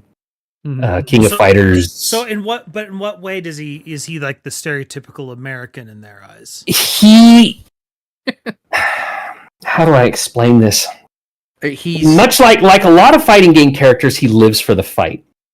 Mm-hmm. He is the ultimate trash talker. This is something that they developed. And it is something that they actually developed more in the King of Fighter games, where there are because the King of Fighters series is very infamous for having characters interact with one another. And Terry Bogard loves to trash talk because that's one of his fighting techniques, to throw his opponent off balance. But at the same time, he does it in such a way that once the fight is over, he can be your best friend again. He doesn't hold any grudges, and no one holds a grudge against him. He's just an all-around good guy, always wants to help, wants to do what's right, but he is also a bit slovenly. He can't hold down a steady job. After he got nearly murdered by Wolfgang Krauser at the beginning of Fatal Fury 2, and then became a drunkard for a bit, took to the bottle until his friends snapped him out of it, and then he retrained to go take on Krauser again. Wolfgang Krauser is that's a care. The anime does a better job of Wolfgang Krauser than the games do. He's German. Oh, really? No. What? I am shocked. I tell you, shocked. No. And he's Geese Howard's. Now, Geese Howard was the original SNK boss, and everyone makes fun of him. Yes, his name is Geese. Not Goose, Geese. No, you're predictable to him. But now, Geese Howard is one of those characters who in the Fatal Fury timeline is canonically dead. Whereas in the King of Fighter timeline, because they want to keep bringing him back, he's not dead. He's actually alive. Not quite dead yet. I'm not quite dead. But I think we'll go for a But at the end of the 3rd game, when Geese Howard technically it's the end of Real Bout, which is the 4th game in the series, Geese Howard canonically dies. But he leaves behind an orphan son who Terry finds and adopts and raises. And he doesn't hide his past. He doesn't hide who he is. Rock Howard is fully aware that Terry killed his father. Rock doesn't care because Rock thought his father was a POS anyway and hated him because he abandoned his mother while she was lying on her deathbed. Good reason to hate your dad. But as a result, Rock Howard fights in a way that combines both Terry and Geese's fighting moves. So you get the fighting techniques of the first final boss of the first game and the main protagonist of the first game, and you mash them together. It's kind of neat. Rock is currently the protagonist of the Fatal Fury series, so the next Fatal Fury game will focus on him. And Gaudo Mark of the Wolves focused on him as well. But Terry's just he's a good guy. He's believable. He's not like there is some stereotypes to him, but they're not over the top. He's just kind of a run-of-the-mill, average, everyday Joe. He doesn't excel in anything but fighting. He's not super smart. He's not super talented. He likes to play basketball, and he evolved some of his basketball moves into his fighting style. He was the original Street Fighter because he literally grew up learning how to fight on the streets. Checks out. Yep. Which is something I don't think any of the actual Street Fighters ever did. I'm just a little surprised to hear that he's a trash talker, because I only know him from Smash, and in Smash he's very concerned about everyone else's health. Yes, that is a running gag. Also, he speaks in very, very Japanese English. Yes. In fact, even though I knew what he was saying, the first time I heard him shout his special attack and pronounce it correctly, it literally threw me for a loop because I'd never considered that. Oh, wait, yeah, that's actually how you pronounce that word, isn't it? He has a move called the Power Geyser. And for the first century of his existence, that move was actually the Power Geezer in the way that he shouted it. Until Fatal Fury or King of Fighters Maximum Mayhem, which is the 3D King of Fighters games that had their own protagonist. It's a weird spin-off. Everyone kind of acknowledges it, but the King of Fighters games actually don't. Like, none of the characters that were original to the Maximum Mayhem series ever make an appearance in any other King of Fighters games. But it was the first time that they got English voice casts to voice these characters. Up until then, all the voices had been done by a Japanese person. So you actually hear Terry start speaking proper English, and it just kind of, it literally threw me for a loop. I'm like, no, this doesn't sound right. I mean, it sounds right, but it doesn't sound right. Of course, they still had the Japanese voice actor for Smash. And for Smash, yes, although for the new Fatal Fury, they are actually doing a fully English voice cast. And I will admit, I have no intention of buying Street Fighter 6, but by all accounts, it really does look like Capcom paid I am delighted to see Terry get some actual, because he has just kind of been in the background for so long, because SNK never made it big in the United States. They were big in Japan, they were big in South America, but never in the United States. So nobody in the US knew who Terry was. And he has been my favorite. No one in South America had ever paid for a game that involved them. Right. Yeah, I didn't realize those were all pirated. Most of them were, at least in Mexico. Most of them were. Well, the funny thing for me is, the first time I saw King of Fighters, it was me and my buddies went to a Dollar Theater, and there was a Neo Geo arcade cabinet there, and we kind of made fun of it as being, discount Street Fighter, because kids being elitists, right? And we made fun of the characters and the designs, particularly, Mai calling her a maid. But then when I went down to, Latin America and there was just King of Fighters everywhere, if I'm honest, it didn't help the image I had of, just kind of reaffirmed the image of discount Street Fighter, because it's like, oh, they all have, this instead of Street Fighter. But I don't know. But then I became your friend, and you really talked it up and how great it was. So now that I think about it, that the first SNK cabinet I actually saw is I had a next door neighbor when I lived in California, and his family was from Korea, and he had a World Heroes cabinet in his garage that he'd let us play. He actually introduced me to a lot of games that I wouldn't have otherwise known about. But, yeah. I threw a couple of, I lived in Mexico for a time period. And And I threw a lot of the natives down there for a loop because I'm this white American guy, and they're like, he doesn't know how to play these games. And it was not popular in America, but I knew how to play those games. Yeah. Although, to be fair, I wasn't used to using a fight stick for an arcade cabinet.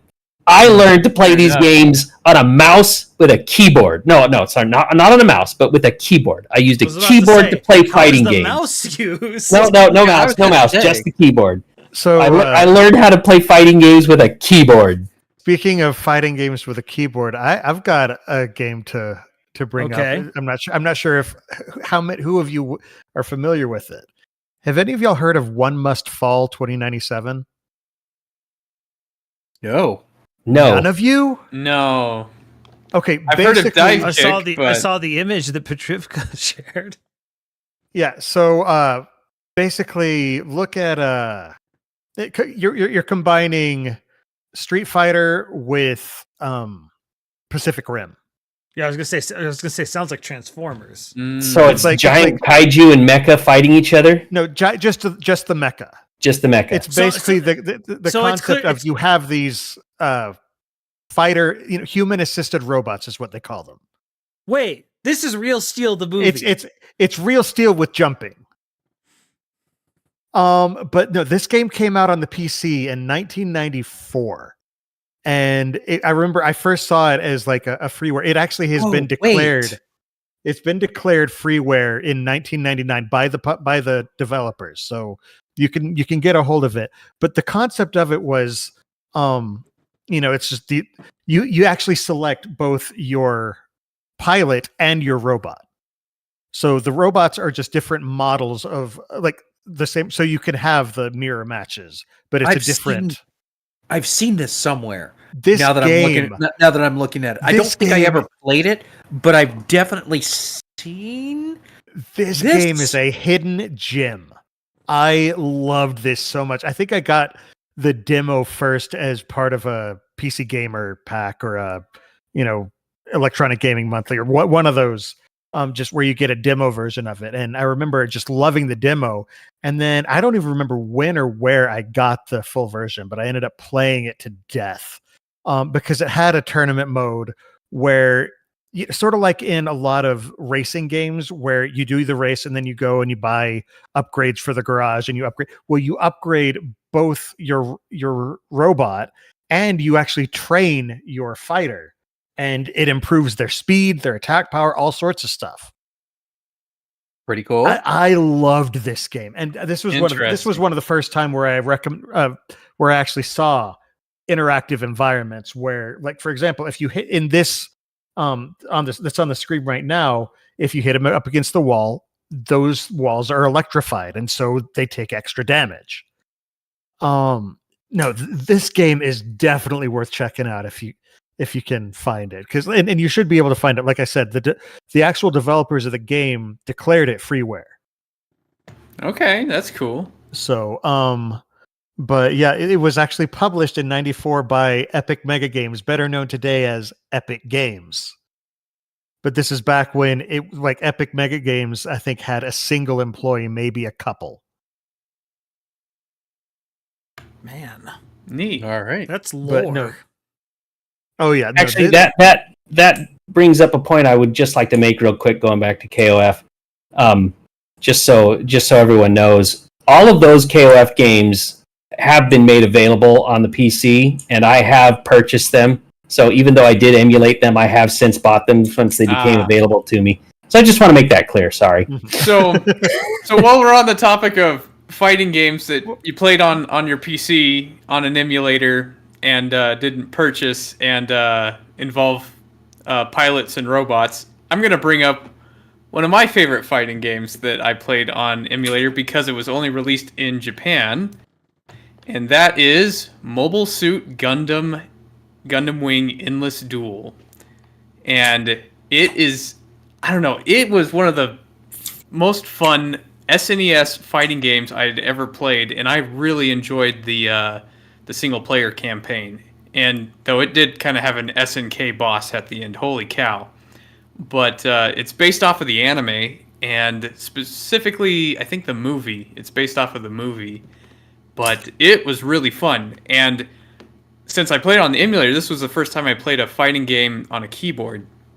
But I wanted to mess around with the ability to input commands. Like I was using ZSNES as my emulator, and I was able to program in like all the combo moves. Like like I hit the I set like the space button to be like down down jump, which would be to launch his boosters in the air. So his super jump was set to the space bar, and I had keys for all the different, because it was kind of like Smash where they all had similar inputs between, didn't matter who you were playing. Gotcha. It was a similar input to do their special moves. And so I had them all mapped to just, instantly whip out different special moves, so I could actually just play just using, like 20 keys on the keyboard. And I had a lot of fun with this. But yeah, this game was Japan only. But I think there was I don't know if it was a fan translation or if it just wasn't really necessary, because, I mean, if you've watched the anime, seen the movie, it didn't matter. But it is actually just a really well-made fighting game. And kind of like how you were mentioning in a previous one, it has a lot of verticality, because using the moves to turn on the thrusters on your Gundams, you could get just so much air and hover up high, and there were some times where you could not even be seeing the ground because you got so much verticality that the camera had to follow you up. And it was a lot of fun to play in that mode and have all the different special abilities. It was just really well done. Great balance between the characters, and definitely represented the anime, which I did watch the anime as a kid. So I will say that I know to Gundam purists that wing is apparently sacrilege. I didn't mind it. I enjoyed it. Dude, that was my first Gundam. Actually, I think that's the only Gundam that I've actually watched all the way through. So I actually based a RPG character halfly around being Catra Winter's kid. I was in this game where the GM was like, "All right, you're playing the kid of 2 anime characters. Go." And I think somebody did like Keiichi and Beldandy for Oh My Goddess. And I was like, okay, well, I'm gonna do. And he's like, you can't use round 1/2. It's like, all right, well then, since I can't say Ryoga, Catra and Ryoko from Tenchi Muyo, they have a kid. Oh, the combination, my friend. you have the crazy inventor grandson of Washu, who the running joke was that he made fun of all of his uncles. He would just like say, "What are you gonna do? What are you gonna do, Troa? You're gonna shoot at me until you run out of ammo, and then stab me with a little knife that's completely ineffective." I know that style. Brrr, click, click, click, click, click, click, click, click, click, click, click. Oh, I'm so scared. But yeah, like I think this is another one of these games I think I played once, and because me and my friend tried to play it on his computer, and it did not go well. But it was kind of a novelty. But I loved Gundam Wing. I didn't think... I know for some reason it's not the favored in the Gundam community, but I thought it was a nice entry point for anyone, in the American side of things. Oh yeah, fairly young to get into it, because Gundam's weird, y'all. Well, Gundam gets weird, and like the original Gundam, I feel like was much more adult oriented, and this one was much more teenage oriented, which made it much more approachable to new fans. Oh, especially the all teenagers. About interstellar war and time travel in some spots, but yeah, and this game was just so well done. It's a shame that this game never made it to the States, because I think kids would have gotten into it, because, thanks to, Cartoon Network and Toonami, that this was the only Gundam that actually made it really big in the States at the time. I think this is in a pack somewhere that you can buy. Like, I think it's like in one of those, like, oh, here are all the classics from this particular publisher. There's like 100 games for like $40. And I think it's somewhere in there. I know there's a few Gundam Fighters that was in this it wasn't even a fighting game collection. It was like a publisher, and they just put out like a 50 game collection. And I don't know, like I could be wrong there. Yeah. Well, if you are, I don't know enough to prove you wrong.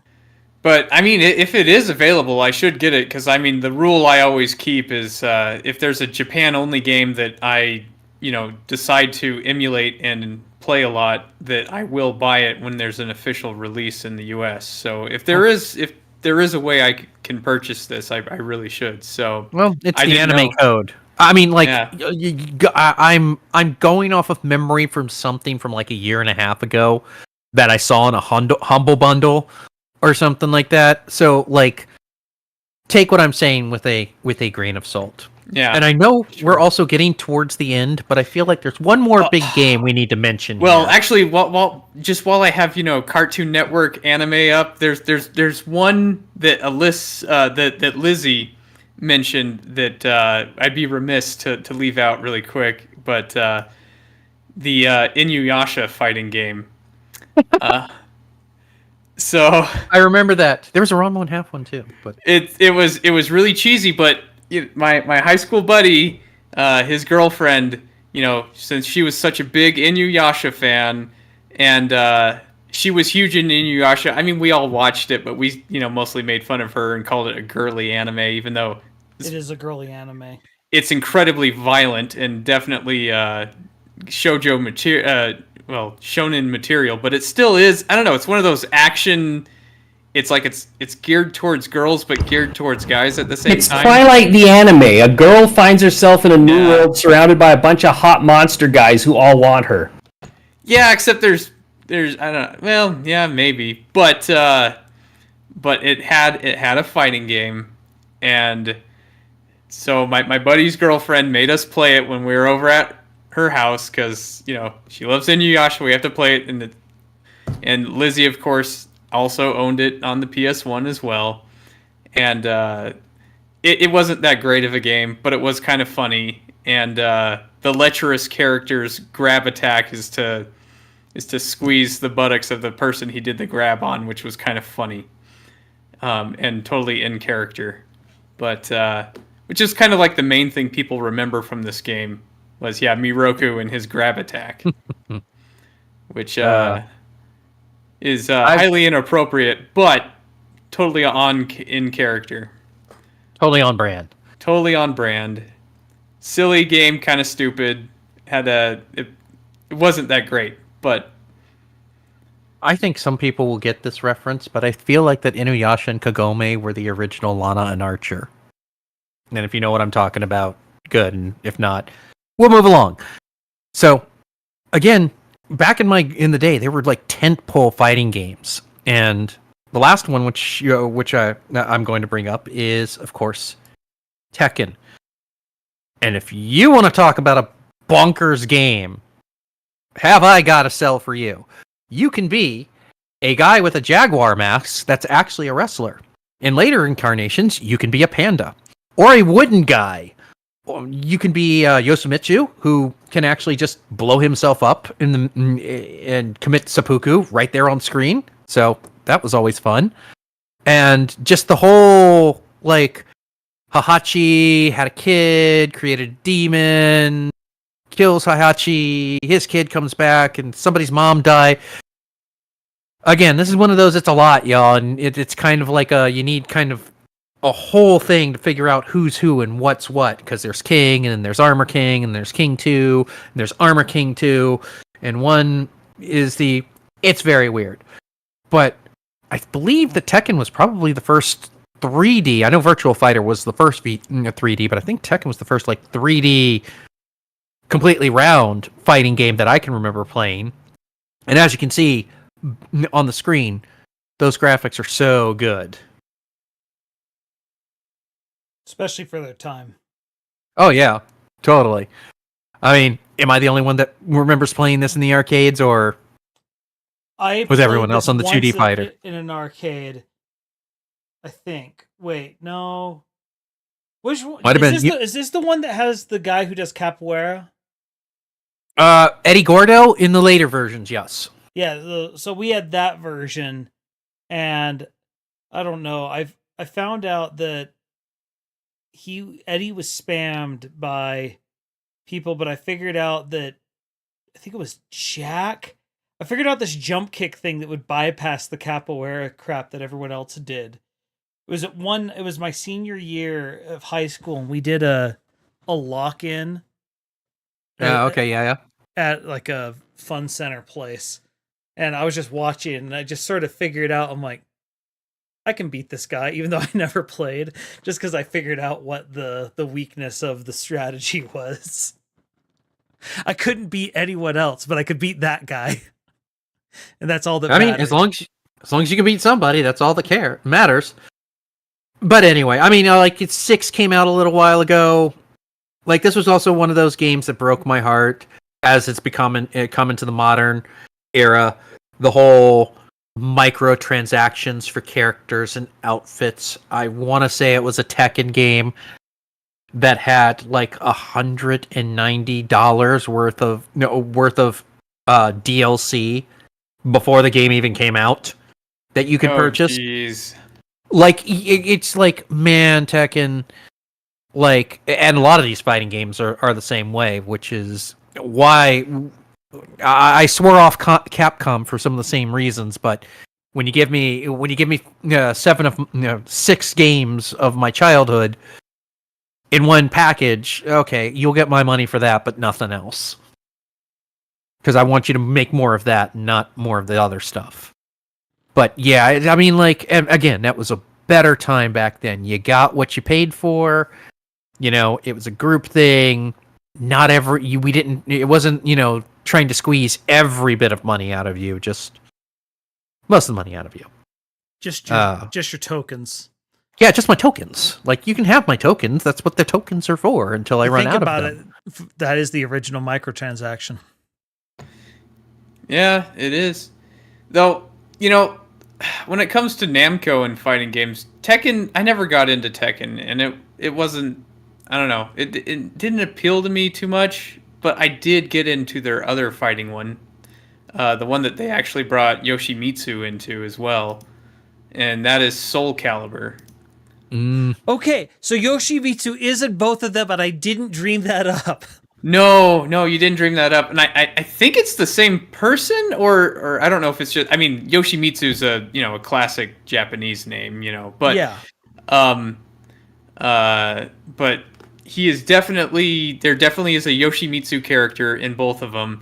I do not know if he was in the original Soul Edge, Soul Calibur being the second game in the series, though far superior to Soul Edge. Lizard Man! There, Yoshimitsu. And, I know that I had buddies with the Dreamcast that played this a lot, but the Soul Calibur... Oh yeah, I played as Maxi in Soul Calibur 2, because that was the main one I played was Soul Calibur 2. And yeah, I like to play as Maxi. Just the way he just kind of kept flowing and fighting, it was really fun. And look, one thing nunchucks, they may not be actual good weapons, but they do look really cool. Yeah, they do look really cool. They're not actual good weapons, but they look really cool. And I really like the fact that you could have like ring out ends to these matches. And there were so many times that I was playing with my buddies, and they think they're winning, but I was able to just get them towards the edge and then just give them a high flying kick as Maxi and just knock them out of the ring, and they're like, "No!" And it was just so satisfying. But they fell for one of the classic blunders.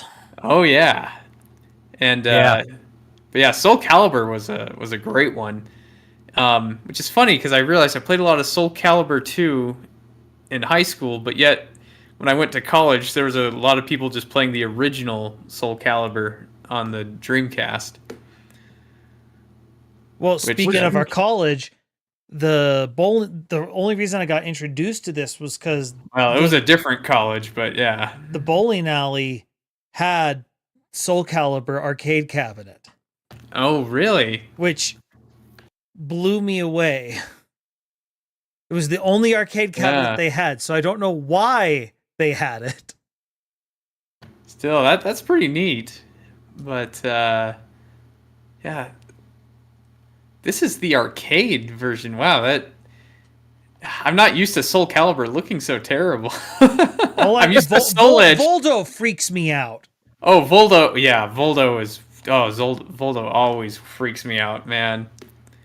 But yeah, no, Soul Calibur is a classic, and it was funny. I bought it on the PlayStation, so I got Tekken guy.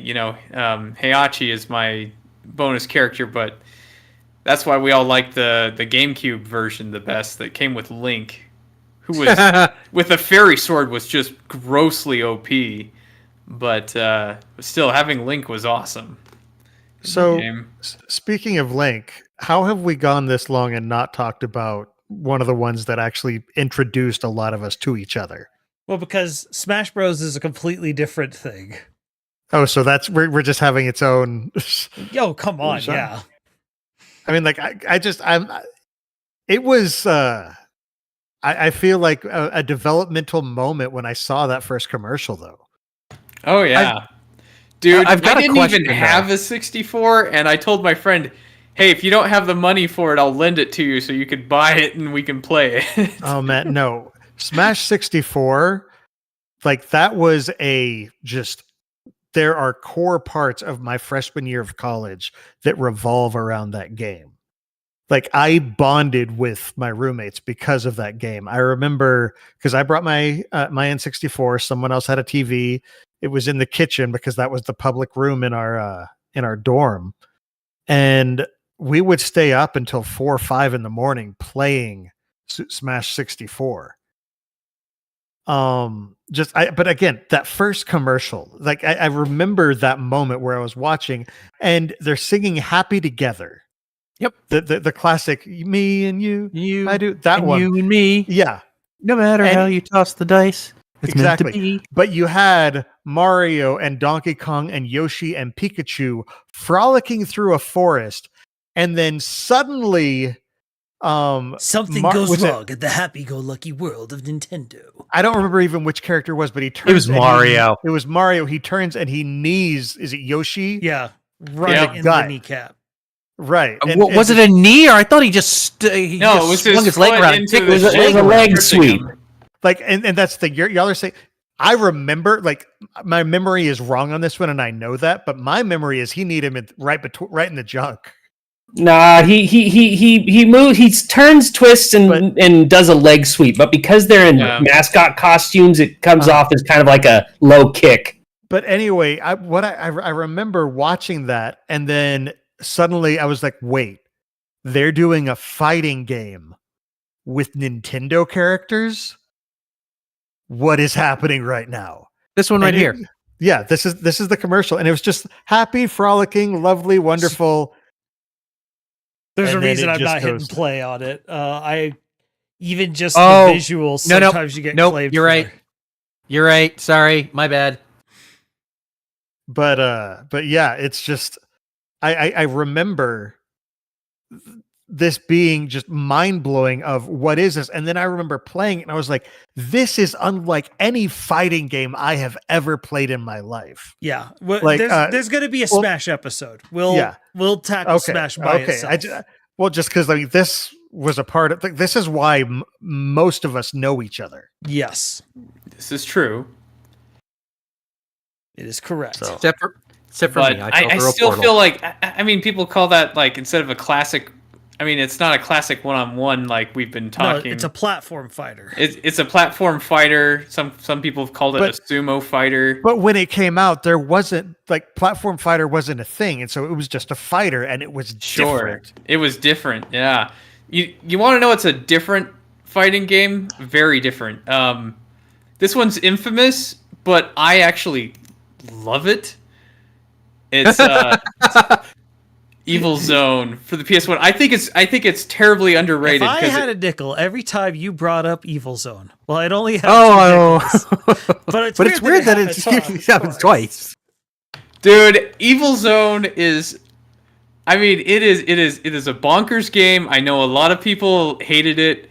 I know it gets made fun of for its voice acting. It gets made fun of for its story, which is. It deserves being made fun of. Yes, as long as you understand absolutely. It deserves it. It deserves it. Unabashedly deserves it. does not change the fact that as far as a three-dimensional, kind of like how Tekken, you can move around in all three dimensions. This game is one of the most interesting and fun fighting games ever, and me and my high school buddies played it all the time. I've never even heard of it. Oh, man. And this is one of the few fighting games that I actually practiced to get good at, to play with my friends. This opening scene, it's boring except for the ridiculous voice acting that has the most ridiculous story, but I'll just skip ahead to actual gameplay. Ah, yes. And this gameplay's even playing as the character that me and all my friends wanted to play as we, Kea Tempo Winner, as we always called him, Suit Guy. But it was just really fun because all you had is one attack button, one defend button, but the interesting thing is you could grab someone from no matter where they are. So depending on the distance, the attack you do is based off of the distance between the two characters, and it kind of made this interesting strategy where you were either doing a capture or a projectile, or if you're up close, melee, because it's like, even though there's so much space you can fill in, you can hit anyone from anywhere, and it just kind of made this. I don't know. It made it much more strategic because you couldn't just run away to get away from them. It was all about how you timed things, how you moved around, how you reacted to what they were doing. I just thought it was really refreshing in how they did it, and it was a lot of fun. And depending on how you attack, you could either attack straight ahead, or if you think that they're going to dodge in 3D using the Z, I guess not the Z-axis, but the 3D axis that's not there in the 2D one. The radial axis. Yeah, if you thought they were going to dodge on the radial axis, you could change the way you were attacking so it would split and not hit straight in front, but hit towards the two sides. And likewise, if you were going to do a grab, you could grab where they might try and block if they're just going to stay still. But if you think they're going to dodge, you could expand the grab so it doesn't grab where they're standing, but where they could move to. And so it was all about predicting your opponent and which way they were going to block and dodge your attack to hit them. Because if you chose the right one, it would land. But if you chose the wrong one, you would miss. And it was actually really fun, and this game's highly underrated, and due to its infamy of its ridiculous story and voice acting, it's actually not that expensive to pick up if you find it in a retro store. But it's actually a fantastic game, and it was a lot of fun, a lot more than you'd expect it to be. There's one more thing I want to bring up. Okay. Where'd it go? Oh crap, did I delete it? No, it was brought up earlier. There we are. Virtua Fighter. This thing blew my mind when I saw it. I knew the graphics weren't good. They just felt like they were the future. Fair. And that's all that mattered. That's because in movies and stuff, whenever 3D graphics were used, this is what it looked like. Oh, yeah. And that was all pre-rendered. Yes, and this one, you're controlling it. And this is, rendering in real time. And so it was, literally, oh, wow, we can actually do this now. and for me, they have individual fingers. Yeah. You kids, the young kids don't understand what the significance of that was. Because for the entirety of the PlayStation 1 and Nintendo 64 everyone had lobster claws. Yeah, your hand was just two polygons slapped together. Yeah, this game was my first introduction to the concept of the whole drunken master fighting style. So this game's older than a lot of PS1 fighting games, right? But I believe so, yes. But at the same time, you're right. It had individual fingers, whereas most games, even ones that came after it, which I think look superior, honestly, but they still didn't have individual fingers. and like I think Evil Zone's graphics are better than this, but I will admit this has more detail. But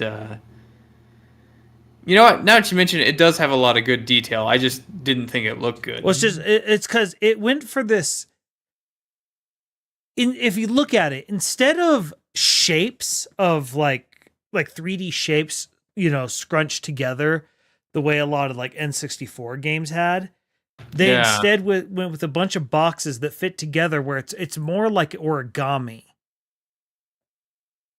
And so it gets the sort of shape of what it's going for. But at the same time, it's not it's still boxy. Like it has a strangely unique art style that no one else had. And it's probably because, how cutting edge it was. They were probably doing some stuff to cheat the style out. But it's just so iconic to me. The console version came out on what system? I don't know. I don't think the Saturn could play this, could it? I'm pretty sure there was a version of it on the PlayStation 1. Yeah, I didn't think... did it come out on PS1? Wait, why would... I'm pretty sure. Why would Sega put this out on the PS1 back then? I don't know. I don't know what Sega does with was its money. Always a little mercenary with its non-mascot stuff. Sega does what it wants. The other thing that was interesting to me about this game is that it's essentially a 2D fighter, but it has a 3D plane that kind of rotates around. Like you don't have a whole lot of control over the 3D aspect of it, but you're not just going back and forth on a single plane. Yeah. Well, and it says something for how iconic it was that Akira ended up as an assist trophy in Smash. Also, PS2, GameCube, and also for Dreamcast. For some reason, this game is always connected in my head to the old Die Hard arcade game. Like it has that same sort of 3D blocky animation, and it moves in a similar fashion. But I just looked it up. It came out not for the PlayStation 1, but it did come out for the Sega Saturn. Yeah, I was looking at... yeah. But the Sega Saturn version is simplified. The characters aren't as detailed because the Saturn wasn't as powerful as the arcade cabinet. Because I didn't think the Saturn could actually do polygons, could it? Not that I know of, so they must have been able to cheat it out. Yeah. But yeah, I see, Saturn and arcade. Yep. And 32X. Wait, it was on the... Like the Saturn version, they do not have individual fingers. Their fists are just perpetually clenched. Dang it, that would have been good. I'm looking at gameplay now. Perpetually clenched. All right. This has been a fun one, gang. Let's get to winding down. Kamizite, do you have anything you'd like to promote? Absolutely. Hey, everyone. It's me, your old pal Kami, and I'm here to promote my partner, Karina J. She is in a contest over on Tapas. She's writing a story called Entangled Enemies about a girl named Kinsey who grew up under the dominance of her uncle's twisted magic. To find out more than that, you're just going to have to go over there and read it. I have gone ahead and I have put the link, once again, as I do every time I am here, in the self-promotion portion of the Splice stream Discord. And if you don't have access to that Discord, why not? And secondly, you can go over to Tapas, sign up, it's free, and then search for Entangled Enemies. Give her a like, give her a subscribe, give her some comments. Every little bit helps. All right. And that's all. Breakfast, would you like to promote anything? I've mentioned it a few times. The YouTube channel Thorgy's Arcade, Thorgi, deep dives into and retrospectives into all kinds of fighting game stuff. Highly amusing. I enjoy his content. So if you want to learn more about any of the fighting games we've discussed, he's done retrospectives on Darkstalkers. He's currently in the middle of one of Street Fighter, Blaze Blue, King of Fighters, Fatal Fury. He loves fighting games. just bear in mind these are long form video essays. You're in for the long haul. All right. Baggins. I'll promote the Sandersonian Institute of Cosmere Studies. It's a podcast that I do with Splice and another friend of ours named Amy. We talk about Brandon Sanderson's Cosmere books. We're heavy in spoiler territory right now, so just as a heads up. But you should definitely read Brandon Sanderson's Cosmere books and then come check us out. That's over that, and we record those on every other Monday night at 8:30 p.m. Mountain Time. And then we post the videos and podcast versions of it on Wednesday morning. Looney. Yeah, I'll promote Lizzie's stream, which is Lizzie Petrichor at Twitch. She streams Tuesdays and Thursdays to try and collect them shinies, them shiny Pokemon. And it's a nice chill stream. It's been able to help Kamizite relax and concentrate at work and be able to be productive. So it's a good thing to do. All right. And of course, you can always find me on Twitch and Kick under the name Splice Stream. And we're doing a bunch of XCOM stuff recently. So if you like that, come visit us. Player 1, I think we overleveled.